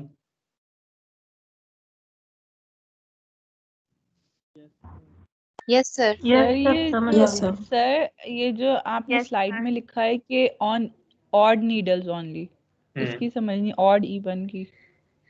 बच्चे नीडल्स को नंबर लगा लिए 1 2 3 4 5 6 7 8, जितनी भी लगी, अगर वो 1500 लगी या 1200 लगी तो एक से लेके एक स्टार्टिंग पॉइंट रख लिया और कहा यहाँ से गिनना स्टार्ट करूंगा। ये 1 है, ये 2 है, और फिर वापस उसी तक आ गया। ठीक है, अब उसमें से कुछ नीडल्स होंगी जिसको हम कहेंगे जो 1 3 5 7 9 11 होंगी तो वो ऑड नीडल्स होती हैं। जो इवन नंबर पे आएंगी तो उसको कहेंगे ये इवन नीडल्स हैं। ओके, कोई भी रेफरेंस पॉइंट लेके ना मशीन के ऊपर, तो वहां से नीडल्स को गिनना शुरू कर दिया। सही है? ठीक है सर, समझ आ गई। तो जो ऑड नीडल्स हैं उसके ऊपर हम बना रहे हैं नेट स्टिचेस, जो इवन नीडल्स हैं उसके ऊपर हम बनाते हैं जो कोर्स नंबर 1 के ऊपर, और जो कोर्स नंबर 2 आएगी तो उसके ऊपर अब होगा क्या कि यहाँ पे इस तरह की कोर्स बनेगी। ठीक है, ये मिस स्टिच आएगा, फिर ऊपर नेट आ जाएगा, फिर मिस आएगा, फिर नेट आएगा। ये कोर्स नंबर 1 है। जब 2 आएगी तो यहाँ पे नेट आएगा, यहाँ पे मिस आएगा, यहाँ पे नेट आएगा, यहाँ पे मिस। फिर इसके ऊपर 3 जो आएगी वो 1 को फॉलो करेगी, यहाँ पे फिर मिस आएगा, यहाँ पे नेट आएगा, यहाँ पे मिस आएगा, यहाँ पे नेट आएगा, और ये ऐसे ही ऊपर फैब्रिक बनता जाएगा। जो हमारा सिंगल जर्सी का फैब्रिक था वहाँ निट निट निट और निट ही बन रहा था, और फिर उसके बाद भी जो आती थी वो इसी को फॉलो करती थी। यहाँ पे अब डिजाइनिंग आ गई है। अब यहाँ पे हमने फैब्रिक का स्ट्रक्चर चेंज कर लिया। अब हमने मिस स्टिच और निट स्टिच को कंबाइन किया। किस तरह किया? 2 कोर्सेज के अंदर। लगी समझ के नहीं? आगे से ठीक है, तो ये फर्स्ट फैब्रिक स्ट्रक्चर है जिसे हम कहते हैं क्रॉस मिस, और दैट्स इट। ये पहला डिजाइन। सेकंड बर्ड्स आई। ठीक है, इसके अंदर 4 कोर्सेज होती हैं हमारे पास। पहली 2 कोर्सेज के ऊपर हमने क्या करना है, ऑड नीडल्स जो है उनके ऊपर निट स्टिच बनेगा। Course 2 same as course 1। Course 3 के अंदर knit stitches on even needles, और कोर्स 4 फिर सेम। ठीक है, तो ये एक्चुअली है हमारे पास क्या, ये क्रॉस मिस ही है, बट हर जो कोर्स है हमने उसको 2 दफा कर दिया। कोर्स 1 को भी डबल कर दिया और कोर्स 2 को भी डबल कर दिया बर्ड्स आई के अंदर। ठीक है, तो यही हम यहाँ पे कर रहे हैं। ये उसकी सिंबॉलिक नोटेशन है, ये उसका हमारे पास आ गया लाइन डायग्राम, और ये हमारे उसके पास कैम नोटेशन आ गई। ठीक है, तो इसके अंदर हमने क्या किया, ट्रैक नंबर 1 पे 2 निट की कैम्स हैं और फिर 2 मिस की कैम्स हैं, और इसी तरह ट्रैक 2 पे 2 मिस की कैम्स हैं और 2 निट की कैम्स हैं। कमी लगी कि नहीं लगी इस बात की? Okay sir. जी सर। ये बनने नहीं है आपसे। Okay sir. सर नहीं, आगे समझ वीविंग की तरह ही आना है ना इसमें, कि अगर 2 इस तरह के तो वो एक ट्रैक। क्या कह रहे हो? सर इसमें ट्रैक मतलब सर वीविंग की तरह है, जिसमें अगर 2 सिमिलर हैं तो वो एक में चले जाएंगे ना, उसके लिए हम अलग अलग तो नहीं लगाएंगे ना ट्रैक। हाँ, ठीक है सर, तो फिर हमने फीडर अलग अलग से अलग लगाना लगाने पड़ेगा हैं। फीडर्स तो बच्चे लगे हुए हैं ना ऊपर, समझ लगी नहीं बात की? हम रिपीट बता रहे हैं कि रिपीट कितने फीडर्स के ऊपर होगी। हमें अगर हमें 2 निट चाहिए, हमें 2 ही कैम निट की लगानी पड़ेंगी ना? अगर हमें तो हाँ जी बिल्कुल ऐसे ही 2 निट स्टिचेस जैसे बने हुए हैं यहाँ पे। ये देखो, पहली कोर्स के अंदर निट स्टिच और निट स्टिच। ठीक है, तो निट की कैम और निट की कैम, फिर मिस स्टिच और मिस स्टिच, तो मिस और मिस। इसी तरह यहाँ पे मिस स्टिच आया तो ये आ गया। फिर सेकंड कोर्स के अंदर एक्चुअली ये 1 2 3 4 जो है ना, ये समझे, ये है 1 2 3 एंड 4, ये ऐसे। ठीक है, सर अगर हम एक ही यस फीडर सर। से 2 ट्रैक को अगर कवर कर लें, नहीं समझ लगी आपकी बात की। मतलब एक ही धागे से हम लोग 2 निडल्स को कवर कर लें, मतलब एक जो ट्रैक नंबर 1 है उसको भी एक ही फीडर धागा दे रहा है, और ट्रैक नंबर 2 में जो निडल्स हैं उनको भी एक ही फीडर धागा दे रहा है। इस तरह नहीं हो सकता? हाँ जी बेटा, यही हो रहा है। ये देखो ना, ये यहाँ पे फीडर नंबर जो 1 है, ये ट्रैक नंबर 1 की नीडल को भी धागा देता है और फिर ट्रैक नंबर 2 की नीडल को भी धागा देता है। यही हो रहा है। इसी तरह फीडर नंबर 2 जो है यहाँ पे, वो ट्रैक 1 की नीडल को यहाँ पे यान प्रोवाइड करेगा और फिर ट्रैक 2 की नीडल को यहाँ पे यान प्रोवाइड करेगा। हमने कहा था ये फीडर है, ये यहाँ से धागा आ रहा है। अगर ये फीडर नंबर 1 ऐसे कह दें तो ये तो अपनी जगह पे स्टेशनरी रहता है। जो नीडल्स हैं वो एक के बाद एक इसके पास आती जाएंगी, क्योंकि नीडल बेड रोटेट कर रहा है ना, वो गोल गोल घूम रहा है 360 डिग्री पे। तो ये नीडल यहाँ से, ये ट्रैक 1 की आएगी तो ये धागा लेके आगे चली जाएगी। जब ट्रैक 2 वाली नीडल आएगी तो वो यहाँ पे आएगी, जब तो वो इससे धागा ले लेगी। यही हम यहाँ पे कर रहे हैं। सर यहाँ पर जो फीडर्स हैं वो एक्चुअली यार्न्स है ना, और वो ट्रैक 1 में भी पास कर रहा है और 2 में भी पास कर रहा है। जो फीडर्स हैं हाँ जी वो यार्न्स हैं। सर वो आपको बताई थी एक बात पहले, में से पास। मेरी बात सुनो, आपको पहले एक बात बताई थी कि जितने यार्न फीडर्स होते हैं उतनी कोर्सेज बनती हैं। So actually feeders are representing the courses. Course 1, course 2, course 3, course 4, यहाँ पे 4 कोर्सेज हैं। तो यहाँ पे क्या हो रहा है, ये क्या रिप्रेजेंट कर रहे हैं, ये 4 कोर्सेज को रिप्रेजेंट कर रहे हैं। ठीक है, जी सर आ गया समझ। तो हमने जितनी भी अगर 30 कोर्सेज लगानी तो 30 फीडर्स उसको फीड करने पड़ेंगे। अगर आपका डिजाइन जो है वो 30 कोर्सेज के ऊपर है, उसकी रिपीट 30 कोर्सेज के ऊपर जाके आती है कि 30 की 30 एक जैसे से मुख्तलिफ हैं, और फिर जो 31 आएगी वहां पे जाके पहले वाला पैटर्न आना शुरू हो जाएगा। तो फिर 30 फीडर्स की रिपीट देनी पड़ेगी। जी सर। रिपीट का कंसेप्ट नहीं समझ लगा मुझे लगता है आप लोगों को। हाँ, यस सर। डिजाइन तो बच्चे बहुत बड़ा हो सकता है। डिजाइन का कुछ पार्ट ऐसा होता है, दुनिया के अंदर अल्लाह पाक ने भी ऐसे बनाया है ना, ठीक है। जमीन देखो गोल है ना, तो बाकी प्लेनेट भी सारे के सारे गोल हैं। बीच में से है कोई ट्राइंगल या स्क्वायर या रेक्टेंगल हो? तो क्या पता कुछ हो, हम तो यहीं बैठे हैं। नहीं है बच्चे, नहीं है। वो जो साइंटिस्ट है उन्होंने ये डिस्कवर कर लिया है। हमने सिर्फ 2% देखा है, अभी 100% है ना, हमें कौन सा तो पता है। चलो 2% के अंदर तो कोई अनामली नहीं ना आई। जी सर। ठीक है। सो ये अल्लाह पाक भी क्या कर रहे हैं, पैटर्न्स को रिपीट कर रहे हैं। वो गोल वाला जो राउंड वाला पैटर्न है, वो सन भी राउंड है, मून भी राउंड है।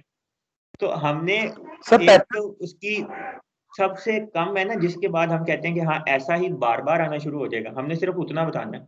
अब मैं फैब्रिक बनाता हूँ 10,000 मीटर, तो वो 10,000 मीटर के अंदर तो सारा डिफरेंट नहीं है ना, वो तो पहले कुछ इंचेस के अंदर डिफरेंट होगा। वो जितना डिफरेंट है उतना बता देना है बस। सर मैं भी यही पूछ रही हूँ कि हमने जो फीडर ऐड किए हैं यहाँ पे, हमें कैसे पता लगेगा कि इसने कितनी रिपीट्स देनी है। ये मतलब बच्चे बताया ना, 4 कोर्सेज हैं। 4 courses means 4 feeders, 4 feeder 4 different courses है ना। जब 5वीं आएगी तो उसने फिर पहली जैसा होना है, 6ठी ने दूसरी जैसा होना है, 7वीं ने तीसरी जैसा होना है, 8वीं ने चौथी कोर्स जैसा होना है। तो यहाँ से हमें पता चल गया। वही मैं कह रही हूँ कि इसमें तो बढ़ते ही जाना है, बढ़ते ही जाना है, हम यहाँ पे नहीं नहीं नहीं नहीं नहीं, वो आपको कहाँ से पता चल गया कि बढ़ते जाना है? आगे वाले डिजाइन पे जाके चेंज हो जाएगा ना। ऐसे थोड़ी है बढ़ते ही जाना है, ये कुछ हजारों तक थोड़ी पहुंच जाएगा। आगे वाले डिजाइन तो अभी देखे ही नहीं आपने। हाँ, इसके अलावा सर फिर हमें कैसे पता लगेगा इसने कितना लंबा होना है? बच्चे ये डिजाइन आपको बता दिए सर वो अब आपको कहा जाए कि बर्ड्स आई डिजाइन होगा। आपने बनाना है फैब्रिक के अंदर, तो आपको पता है कि वो 4 कोर्सेज के ऊपर बनेगा। 2 कैम ट्रैक यूज करेंगे, 4 कोर्सेज करेंगे, तो हमारे ऊपर हमारे पास बर्ड आई जो फैब्रिक के अंदर है वो बन जाएगा। ये पता चल गया ना आपको? ऐसे पता चलेगा। अगर हमारे हमारे फीडर्स 5 या 6 होते हैं तो उसके अकॉर्डिंग हमारा ट्रैक बढ़ जाएगा। बच्चे फीडर्स का ट्रैक से लिंक नहीं है। जैसे कोर्सेज आप कोर्स 1 भी यूज कर सकते हो और ट्रैक 2 भी यूज कर सकते हो, ठीक है, ऐसा भी हो सकता है। Feeders are something else, tracks are something else. दोनों चीजों को कंफ्यूज नहीं करो। ट्रैक्स बना रहे हैं वेल्स, आप ट्रैक्स जो हैं वो एक्चुअली वेल्स बना रहे हैं आपकी, ठीक है। और जो आपके फीडर्स हैं वो आपकी कोर्सेज बना रहे हैं।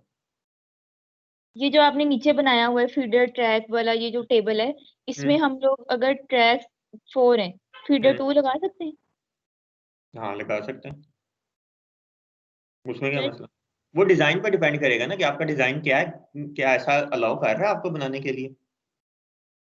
अगर कर रहा है तो आप बना सकते हैं, बिल्कुल कोई मसला नहीं। ये जो पहले 2 टेबल के पार्ट हैं, ये दोनों सेम है, और 3 और 4 सेम है, तो हम लोग पहले में फर्स्ट एक फीडर लगा दें, वो दोनों का करें, और जो सेकंड वाला है, थर्ड और फोर्थ है बच्चे ने तो वो ऐसा करोगे तो वो बर्ड आई की बजाय वो ये बन जाएगा, वो क्रॉस मिस बन जाएगा। आप ये कहना चाह रहे हैं कि पहले 2 फीडर्स को, क्योंकि वो नेट बना रहा है यहाँ पे, ये देखो, तो मैं उसको 1 कर दूं, और 3 और 4 क्योंकि 1 बना रहा है तो उसको भी 1 कर दूं, तो वो तो क्रॉस मिस है, वो डिफरेंट डिजाइन है।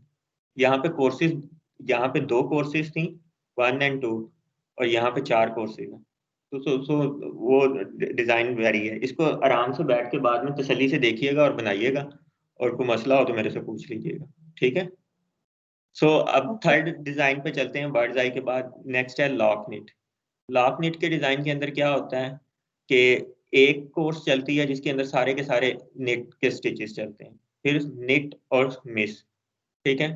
फिर ये पहली और तीसरी कोर्स जो है ये सेम चलेगी, और दूसरी और चौथी के अंदर जो है वो डिफरेंस है। यहाँ पे निट स्टिच, निट मिस, यहाँ पे मिस निट, ठीक है। सो यहाँ पे देखें तो निट की कैम, निट की कैम, निट की कैम, और ये चौथी जो है वो मिस की कैम आ गई। और यहाँ पे देखें दूसरी कोर्स के अंदर, दूसरी वेल के अंदर, ये वेल नंबर 1 है, ये वेल नंबर 2 है, तो वेल नंबर 2 के अंदर निट, फिर मिस, फिर निट और फिर निट, ठीक है। ये इसकी फेस है और ये इसकी बैक लाइन डायग्राम बनाएंगे तो ये knit stitch, knit stitch, knit stitch, और पीछे मिस आ गया, ये मिस का धागा जा रहा है। और इसी तरह ये दूसरी इसकी, और इसके अंदर ये 2 रिपीट्स बनी हुई हैं इसकी, कि यहाँ पे एक्चुअली रिपीट खत्म हो जाती है। लगी समझ के नहीं? कुछ क्लियर हुआ? अब ये थर्ड डिजाइन है। नहीं आई समझ सर। किस बात की? सर इसके डिजाइन की मुझे बिल्कुल समझ नहीं आई। बिल्कुल नहीं, कोई सवाल पूछोगे तो बताऊंगा ना, ऐसे क्या बताऊंगा। सर मतलब कि देखिए आपने फीडर 1 में इसके मिस लगा हुआ है। फीडर 1 पे ये किस तरह से, मुझे बिल्कुल भी समझ नहीं आ रहा ये डिजाइन। पहले में तो मिस और टक और वो डबल कर रहे थे हम के। मैं आपको बताता हूँ, ये देखो दोबारा रिपीट करता हूँ नई तरीके से। ये है हमारे पास कोर्सेज, ठीक है। Courses is equal to feeders, ये हमने पहले बता दिया था, ऐसे ही है, ये याद है? Yes sir. जी सर। ये है हमारे पास वेल्स। इस डिजाइन के अंदर 2 वेल्स हैं, 4 कोर्सेज हैं। वेल्स हमने कहा था these are equivalent to number of needles, ठीक है। जी सर। अपना माइक सर वेव्स जो है वो ट्रैक्स हैं। हाँ, वेल्स जो हैं, अब ये दीज आर नीडल्स, और नीडल्स क्योंकि ट्रैक्स में चलती हैं तो ये सारी चीजें एक ही होगी, तो ये ट्रैक्स आ गए, ठीक है। कोर्सेज जो हैं ये इज इक्वल टू फीडर्स। ऊपर से जो धागा आएगा वो एक एक कोर्स बनाता है 4। अब हम कह रहे हैं कि उस मशीन के ऊपर हमने कहा था नॉर्मल कॉन्फ़िगरेशन में 96 फीडर्स होते हैं। 96 तो टोटल है हमारे पास, 4 के बाद जो 5वां आएगा वो पहले जैसा रिपीट होना शुरू हो जाएगा, तो 5वां फीडर वैसा ही कोर्स बनाएगा जैसी पहली बना रही है, तो वो इस तरह 96 पूरे हो जाएंगे, ठीक है। अब हमारे पास कोर्सेज आ गए और ट्रैक्स आ गए। हमने कहा feeder number 1, feeder number 1 means course number 1, ये यहाँ पे, और track number 1 means needle number 1। सो फीडर नंबर 1, ट्रैक नंबर 1, ये वाला मेरे पास बॉक्स आ गया जो कि खाली था। अगर अज्यूम करें कि ये फिल नहीं हुआ हुआ और आपने खुद करना है, तो कैसे करेंगे? आप कहेंगे अच्छा ये यहाँ पे निट था तो यहाँ पे निट की कैम लगा देनी, ये वाला बॉक्स और ये वाला बॉक्स सेम है, ठीक है। अब मैं कहता हूँ कि अब अगला बॉक्स मैंने फिल करना है, मैं कलर चेंज करता हूँ और मैं इसको कहता हूँ कि इसको हम ब्लू कर लेते हैं। अब कोर्स नंबर 1 के अंदर ही हम रहेंगे, उसके अंदर सॉरी ट्रैक नंबर 1 के अंदर ही। इट मीन्स कि मैं सिर्फ इसकी बात कर रहा हूँ, और अब मैंने कोर्स चेंज किया। अब दूसरा आ गया कोर्स नंबर 2 और ये वाला बॉक्स, ये वाला बॉक्स मेरे पास यहाँ पे है, वेल नंबर 1 ही है और ट्रैक नंबर फीडर नंबर 2 आ गया, तो यहाँ पे भी नेट की कैम थी, नेट स्टिच बना हुआ है तो नेट की कैम लगा दी। फिर यहाँ पे आ गया, यहाँ पे भी नेट स्टिच था तो यहाँ पे भी नेट की कैम लगा दी। जब चौथी कोर्स पे आया तो यहाँ पे देखा यहाँ मिस का स्टिच बना हुआ, तो मिस का स्टिच बनाने के लिए यहाँ पे मिस की कैम लगा दी। जब ये कंप्लीट हो गया सारा, तो अब आऊंगा वेल नंबर 2 पे, और wale number 2 is equal to track number 2। So wale number 2 पे हम देखते हैं कि पहली कोर्स के ऊपर नेट स्टिच, दूसरी के ऊपर मिस की कैम लगी हुई है यहाँ पे, तो मिस की कैम लगा दी, फिर तीसरी पे आए तो नेट, चौथी पे आए तो नेट। ओके हो गया? अब कोई मसला? सर अगर देखें आप जिस प्रॉपरली डिज़ाइन के हिसाब से बता रहे हैं कि इसमें फीडर 4 हैं या फिर ट्रैक्स 2 हैं, सर 2 ट्रैक्स ही कंपल्सरी है कि इतने ही नंबर हैं और फीडर भी 4 ही रहेंगे, इससे ज़्यादा नहीं हो सकते, और ट्रैक्स भी सिर्फ 2 ही हैं, ऑर्डर इवन? बहुत कुछ हो सकता है।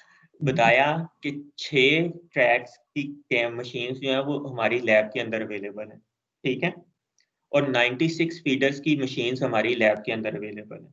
सो 96 मल्टीप्लाई बाय 6, जितनी ऑप्शंस बनती हैं उतने डिजाइन बन सकते हैं, ठीक है।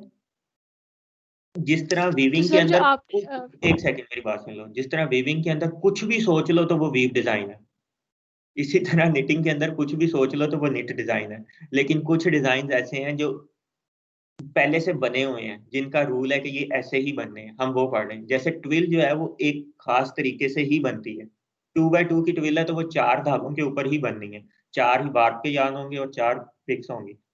सो अब इसको कहो कि ये 4 के ऊपर ही क्यों बनता है, वो जिस बंदे ने उसको इन्वेंट किया उसने कहा मैंने 4 पे बनाना है, इसको ऐसे ही कहो, इसका नाम ट्विल रखा है मैंने, जिसने 4 फिक्स और 4 एंड्स के ऊपर ही बनना है तो ये ऐसे ही बनेगा। अब उसको कहें कि ये ऐसे क्यों बना है तो वो तो हम नहीं कह सकते, आप अपना डिजाइन इन्वेंट कर लें, उसको अपना कोई नाम दे लें। जिसने ये इन्वेंट किया उसने कहा मैंने इसका नाम लापनिट रखना है, ये 4 फीडर्स के ऊपर 2 ट्रैक्स के ऊपर बनेगा और ये इस तरीके से बनेगा, हमने मान ली उसकी। ओके सर, लेकिन अगर हमें एग्जाम में सब आप देखेंगे, अगर हमें एग्जाम में आया है तो हमें पता किस तरह चलेगा कि इसमें 2 ही ट्रैक लगे हुए हैं, जिस तरह ऑड और इवन है, इससे पता चलेगा कि इसके 2 ट्रैक्स में हमने फिल करना है। अब आप देखिए ना डिजाइन पैटर्न, आप इस डिजाइन पैटर्न को जैसे आपने प्लेन ट्विल, आपको कहते हैं ना वीविंग के अंदर के प्लेन का फैब्रिक, प्लेन का डिजाइन बना दो, तो आपको पता है 2 धागे मैंने वार के बनाने, 2 वेब के बनाने और मैंने ये करना। तो इसके अंदर भी आपने याद करना कि लॉकनिट मुझे कहा है तो ये 4 कोर्सेज होंगी इसके अंदर और 2 इसके अंदर बेल्स होंगी और उनकी ये उसके अंदर यहाँ पे निट बनेगा और यहाँ पे मिस बनेगा। ये तो आपने याद करना। ओके सर, मतलब मेमोराइज करना है इसको। ओके थैंक यू सर, समझ आ गई। ठीक है, चलें आगे। Yes sir. अगला नेक्स्ट, अच्छा ये वो डिजाइन है बच्चे जो मोस्ट कॉमन फैब्रिक बनते हैं, जो सबसे ज्यादा वेरिएशंस होती हैं और सबसे ज्यादा प्रोडक्शन इन्हीं डिजाइन के अंदर होती है। मतलब जैसे प्लेन ट्विल, जैसे आपकी डेनम है ना, तो उसके अंदर ट्विल ही चलती है 3x1 की। वो दुनिया में कहीं भी डेनम चल रही होगी ना, तो वो डेनम के फैब्रिक में 3x1 की ट्विल ही होती है। So same is the case with knitting. तो ये वो वाले डिजाइन है जो सबसे ज्यादा कॉमन है, जो किसी ना किसी फैब्रिक के अंदर जो आप नॉर्मल डेली रूटीन के आप यूज करते हैं उनके अंदर यही डिजाइन होंगे। अच्छा, सिंगल क्रॉस टक के अंदर क्या है, इसके अंदर हमारे पास बचे इसका वो, अच्छा आ गया। इसके अंदर हमारे पास कोर्स नंबर 1 पे निट टक और टक निट, ये इसका वो चलेगा। और इसी तरह इसकी कैम की अगर हम देखें तो ये हमारे पास निट टक और फिर टक निट जो है वो इसके अंदर बन जाएगा। ठीक है, समझ लगी इस बात की कि नहीं? और इसी तरह इसका ये निट का वी बना हुआ है और फिर ये निट का है और ये निट का बना हुआ है और ये टक का बना हुआ है। सही है कि नहीं है? जी सर। सर टेबल में पहले नेट का बना हुआ है। अच्छा, क्या मसला है? तो सर तो इसमें पहले नेट का बना तो पहले टक नहीं आएगा? बाकी लोगों को भी कुछ इस तरह का लग रहा है। यस सर, उन्होंने पहले मिस बनाया हुआ है, पर यहाँ पे तो नेट आना चाहिए। मिस तो है ही नहीं इसके अंदर तो टक स्टिच है सिर्फ। सर वो जो ब्लू और ग्रीन टेबल है उसमें पहले टक लगा हुआ है, फिर रेड, पहले निट है फिर टक है, लेकिन वो जो फीडर वाला जो नीचे टेबल है उसमें पहले उन्होंने टक दिखाया हुआ। Yes sir. इट मींस कि यहाँ पे आगे कुछ समझ आ रही है आप लोगों को। ठीक हो गया बच्चे, ये आप लोग जो कह रहे हैं वो ठीक कह रहे हैं। ये एक्चुअली ये वाली जो चीज है ना, ये थोड़ी सी वो बन गई है, ये ऐसे बनना है। अब बनाएं, कैसे बनेगा बताएं, क्या बनाएं? सब पहले डॉट आएगा, टक फिर निट, पहले फिर नेट लगा दो। यहाँ पे क्या करूँ? फिर नेट और फिर टक, नेट आएगा फिर सेकंड में टक, फिर टक, अब टक आएगा। इट मींस कि आप लोगों को समझ लग गई है। ठीक है, तो ये सिंगल क्रॉस टक या प्लेन पीके कहते हैं इसे, और ये हनीकॉम टाइप इफेक्ट बनता है। इसके अंदर कुछ होल्स टाइप्स बने होते हैं। ठीक है, तो ये इसका ये डिजाइन है। नेक्स्ट आएंगे तो ये है, इसे फ्रेड पेरी भी कहते हैं, इसे ला पीक्यू भी कहते हैं। ठीक है, और लकोस्ट भी कहते हैं इसे, या लाकास्ट भी कहते हैं, जो भी आप इसको कह लें। ठीक है, इसके अंदर भी 4 कोर्सेज हैं और 2 फीडर्स होते हैं। 3 निट के पहली और तीसरी कोर्स जो है वो सेम होती है, दूसरी और ये एक्चुअली लॉक निट की ही वेरिएशन है। उसके अंदर यहाँ पे मिस का स्टिच होता है, यहाँ पे टक स्टिचेज है। अदरवाइज ये फ्रेड पेरी और लॉक निट सेम डिजाइन हैं। ठीक है, उसके अंदर यहाँ पे मिस होता है, इसके अंदर टक होता है, बाकी सारी चीजें वो सेम रहेंगी। नेक्स्ट चलें तो डबल या 1x1 टक कहते हैं इसे, या डबल लकास्ट कहते हैं। अब ये 6 कोर्सेज के ऊपर है, पहली, दूसरी, तीसरी, चौथी, 5वीं और 6ठी। इसके अंदर पहली और चौथी कोर्स सेम होती है, यहाँ पे भी नेट चलता है, यहाँ पे भी नेट चलता है। दूसरी और तीसरी सेम होती है और 5वीं और 6ठी सेम होती है। ठीक है, नेट टक और यहाँ पे टक निट, और इसी के अकॉर्डिंगली आपने यहाँ पे कैम ट्रैक जो है इसका वो बना देना। ठीक है, मुश्किल तो नहीं है? Yes sir. ये जब बाद में देखेंगे ना आप लोग, तो इसको बनाइएगा एक एक डिजाइन को खुद, और फिर अगर कोई मसला आए तो मुझे बताइएगा। ठीक है सर, मुश्किल नहीं है, लेकिन इतना टाइम टेकिंग लग रहा है ना, मतलब एक एक चीज समझते हैं। बनी हुई है ड्राइंग्स जो बनी हुई इसकी, जो सिंबल बने हुए हैं, इसकी समझ नहीं आ रही बच्चे। वो सिंबल्स तो आपको याद करने पड़ेंगे, ये वाले सिंबल्स भी आपने याद करने हैं, ये वाले सिंबल्स भी याद करने हैं, और ये वाले ये वाले, ये जो 1 2 3 4 5 6 ये जो बने हुए हैं सर्कल, और मतलब यहाँ पे तो नेट है, मतलब 1 2 3 4 बच्चे 1 4 2 दफा 3 नेट, 4 वहाँ पे 5 तो चार कोर्सेज पे नीट बना हुआ है ना, तो यहाँ पे भी नीट बना हुआ है, यहाँ पे भी नीट बना हुआ है, यहाँ पे भी नीट बना हुआ है, यहाँ पे भी। इसमें क्या मसला? लेकिन फिर टक कहाँ गया ये? पहले वाले में तो सिर्फ नेट ही बना, पे 2 टक बच्चे भी दोनों है ना। कोर्स, दोनों वेल्स के ऊपर नीट और नीट है ना, तो नीट और नीट ही बना हुआ, उसके अकॉर्डिंगली बना हुआ। फिर दूसरी पे आए तो यहाँ पे निट और टक था, तो ये निट का सिंबल है, ये टक का सिंबल है। फिर तीसरी कोर्स भी सेम है 2 जैसी, तो वो भी सेम बनी हुई है। चौथी जो है वो सारी निट है। ओके, सब मुझे समझ आ गया, वो मैं और से किसी और हाँ से देख रहा था ना। हाँ, अच्छा। नेक्स्ट डिजाइन है लॉन्गिट्यूडिनल टक स्ट्राइप। स्ट्राइप्स बनाते हैं इसके अंदर। इसके अंदर 2 सिर्फ कोर्सेज हैं। पहली कोर्स सारी नेट की चलती है और दूसरी के अंदर नेट और टक चलता है, ठीक है सर जी। सर इसकी आप रीडिंग का बता सकते हैं कि हम रीडिंग किधर से किधर करते हैं, बच्चे मतलब कौन सा पहले करते हैं, कौन सा बाद में, जैसे वीविंग में था। यस सर, ये जो फैब्रिक में बना हुआ है वो वाला एक दफा बता दें कैसे रीड करते हैं। ये वाला जो यहाँ पे बना हुआ है, यस सर। अच्छा ये ना, मैं ये वाले जो बने हुए ना, एक्चुअली इनके अंदर थोड़ी सी कंफ्यूजन है। ये मैंने बनाए थे इसके अकॉर्डिंगली, क्योंकि ये जो ये वाला पोर्शन है ना, ये खुद से नहीं बनता, ये बनता है, ये बुक के अंदर से मैंने इसको एज इट इज कॉपी किया है, ठीक है। सो आप यहाँ पे कंफ्यूजन ये है कि ये 1 2 ऐसे ही है, लेकिन यहाँ पे ये 1 2 ऐसे है, ऊपर नीचे से कोर्सेज ऊपर जा रही है। सो मैं इनको एक ही तरतीब पे लगा के तो मैं आपको सेंड कर दूंगा। जो आपको नोट्स दूंगा वो सारे एक ही तरह के होंगे, उसके अंदर ये वेरिएशन नहीं होगी, ठीक है।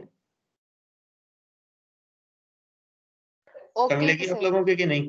ये सर एक्चुअली मतलब लाइन डायग्राम का इशू है, लाइन डायग्राम नीचे से ऊपर है, बाकी सब ऊपर से नीचे है। हाँ, ऊपर से नीचे ही आते हैं, क्योंकि हमने कहा था कि ये अगर नीडल लगी हुई है तो ये कैम ट्रैक 1 होता है, ये 2 होता है, ये 3 होता है, ठीक है। सो ये कैम ट्रैक्स ऐसे चलते हैं, और कोर्सेज क्योंकि नीचे से ऊपर जाना शुरू होती है, तो ये इस पे कोई एक कन्वेंशन है नहीं कि ये नीचे से ऊपर पढ़ना स्टार्ट करना या ऊपर से नीचे पढ़ना स्टार्ट करना।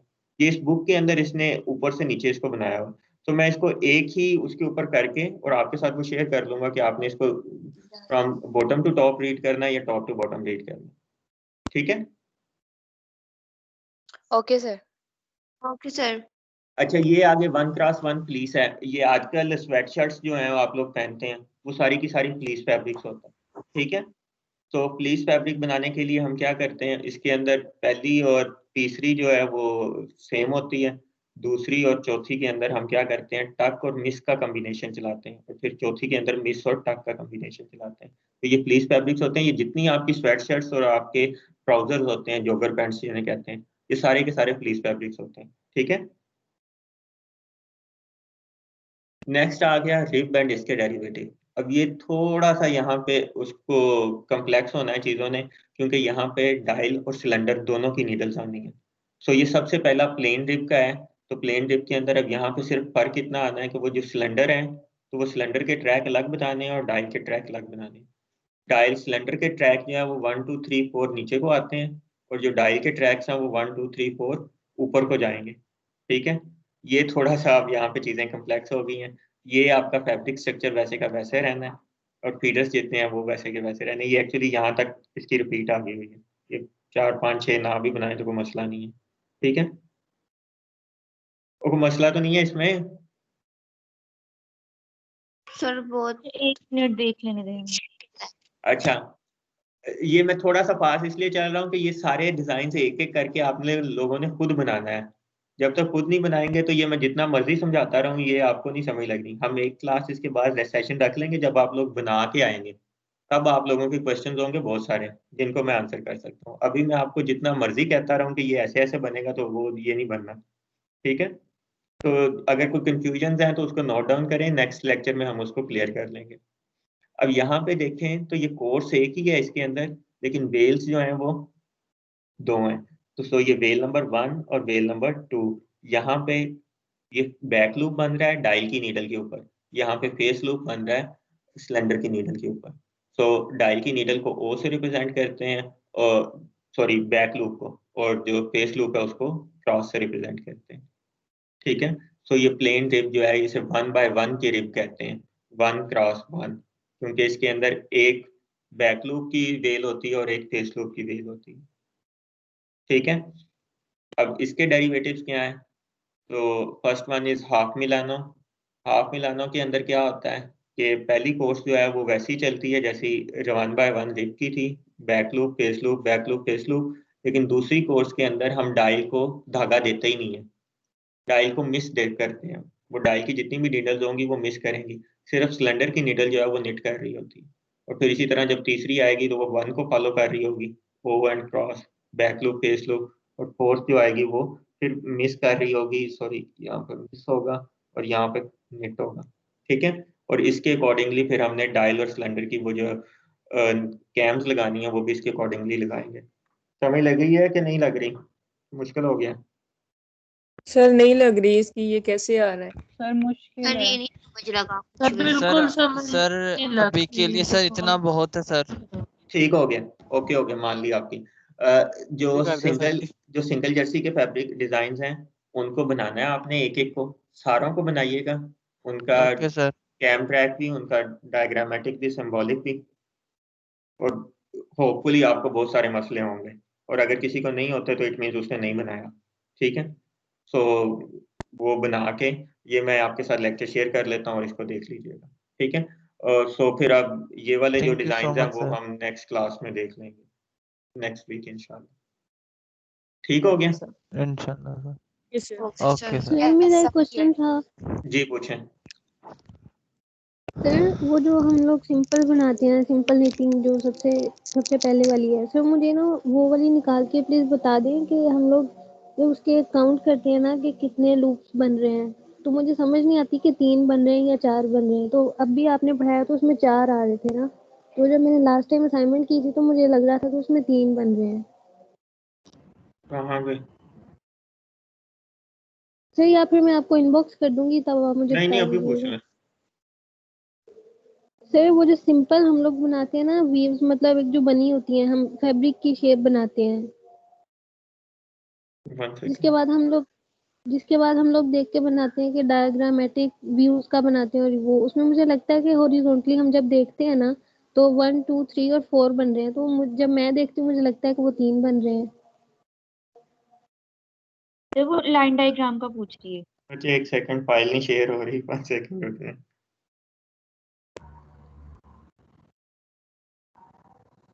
स्क्रीन नहीं शेयर हो रही आप लोगों के साथ।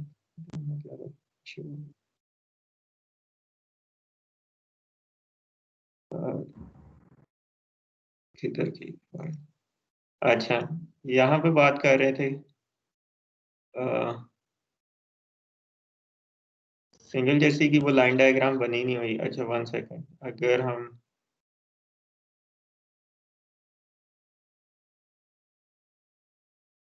जो यहाँ पे बात कर रहे हो इस पिक्चर की, सर मुझे भी शो नहीं हो रही है।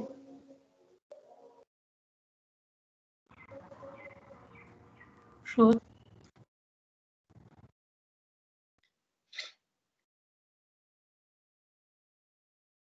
जब हो जाए तो हमें बता दीजिएगा।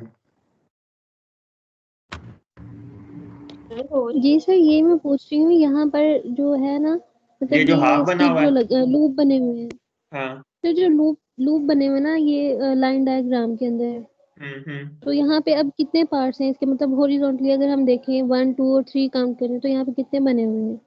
बच्चे यहाँ पे 2 कोर्सेज हैं और हमारे पास 3 लूप्स हैं, 3 वेल्स हैं। सर जो आपने असाइनमेंट दी थी यहाँ पे लास्ट देखो टाइम, ना, मतलब जो हमने बनाना था, 1 और 2 2 कोर्सेज है ना, ये ब्लैक यान है और ये ग्रे यान है, ये 2 कोर्सेज बन रही हैं। और ये जो आपको हाफ नजर आ रही है इसका इशू होता है एक्चुअली। तो ये लूप तो है ना, हाफ शो किया हुआ है, तो ये 3 वेल्स हैं, 1 2 1 2 3 वेल्स हैं और 2 कोर्सेज हैं।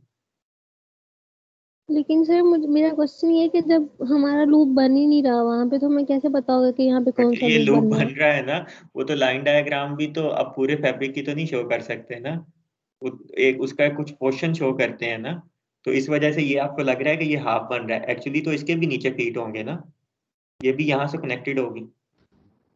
ऐसा ही होगा ना? सर वो वही पूछ रहे कि इनके तो सिर्फ हेड नजर आ रहे हैं। बच्चे वो तो आप कहीं से भी बनाओगे तो, या तो इसको बनाओ ही ना, एक तरीका सर ये मैंने है। ये बहुत बार करके देखा है, मुझसे ये नहीं खराब हो जाता है, मुझसे नहीं बनता ये। बच्चे ये तो वो लाइन डायग्राम, इसीलिए तो कहा कि लाइन डायग्राम बनाना सबसे ज्यादा मुश्किल है, इसको कंप्रीहेंड करना, इसको समझना सबसे आसान है, क्योंकि सामने नजर आ रहा है लूप बना क्या रहा है। ठीक है, इसको बनाना तो मुश्किल है ना, इसीलिए तो हम दूसरी नोटेशन डायग्रामेटिक और सिंबॉलिक की तरफ शिफ्ट हुए हैं कि उनको बनाना आसान है। सर लेकिन हमने बनाना तो उसी को समझ के ना, लाइन डायग्राम को, तो वो जब उसी की समझ नहीं आएगी तो फिर। लाइन डायग्राम जो आगे अब आपने लेक्चर में नोट किया हो, तो जो रिब के स्ट्रक्चर्स थे वहां पे लाइन डायग्राम नहीं बनी हुई, क्योंकि उनकी लाइन डायग्राम बनती ही नहीं है, वो बहुत मुश्किल है। यहाँ पे देखें, ये रिब के स्ट्रक्चर्स में मैंने किसी के ऊपर लाइन डायग्राम नहीं बनाई हुई। जैसे जैसे स्ट्रक्चर कम्प्लेक्स होता जाएगा लाइन डायग्राम नहीं बनती, वो बहुत कम्प्लेक्स होती जाती है। ठीक है, वो 3D के अंदर चली जाती है, 3 डायमेंशनल्स के अंदर। 3 डायमेंशंस को शो करना मुश्किल होता है। जी सर। ठीक है, ओके सर। ओके हो गया। सर मुझे समझ अभी भी नहीं आई, लेकिन मैं फिर भी ओके कह रही हूँ। ओके सर ये आप सर स्लाइड फिर से खोलिएगा, हाफ मिलानो वाली। क्या नहीं समझ आया बच्चे, यही तो तुम पूछ रहा हूँ जी। सर ये इसमें आपने ये जो सेकंड है, ये जो डायग्राम है ग्रीन एंड ब्लू वाली, उसमें ये आपने मिस तो सेकंड में आ रहा है। हाँ तो यहाँ पे आ रहा है ना, ये मिस है ना, ये डायल की नीडल है, ये सेकंड कोर्स है, ये फर्स्ट कोर्स है, ये सेकंड कोर्स है, यहाँ पे ये इसके बिल्कुल इक्वल बना हुआ है।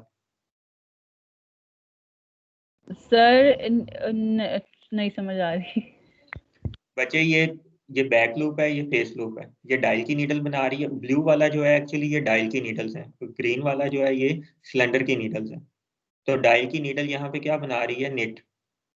ठीक है, वो निट ही कर रही है लेकिन वो बैक लूप कर रही है, और जो सिलेंडर की नीडल है वो निट ही कर रही है लेकिन वो फेस लूप कर रही है। सो ये बैक लूप है, ये सर फेस लूप है। आप इनके साथ भी डायल और सी लिख देंगे ये टेबल के साथ। हाँ मैं लिख दूंगा। ये ब्लू कलर जो है वो एक्चुअली शो किया है कि ये डायल है, और ग्रीन कलर जो शो किया है वो किया है कि ये सिलेंडर है। मैं शो कर दूंगा इसके साथ। Okay sir. ओके, चलें आपके साथ ये लेक्चर शेयर करता हूँ, इसको ज़रा तसल्ली से बैठ के देखिएगा, और कोई बात ना समझ आए तो फिर वो नेक्स्ट वीक इंशाल्लाह उसको डिस्कस करेंगे। ठीक है, ओके सर। Okay sir. अल्लाह हाफ़िज़ सर। अल्लाह हाफ़िज़ सर। अल्लाह हाफ़िज़ सर। अल्लाह हाफ़िज़ सर। अल्लाह हाफ़िज़ सर।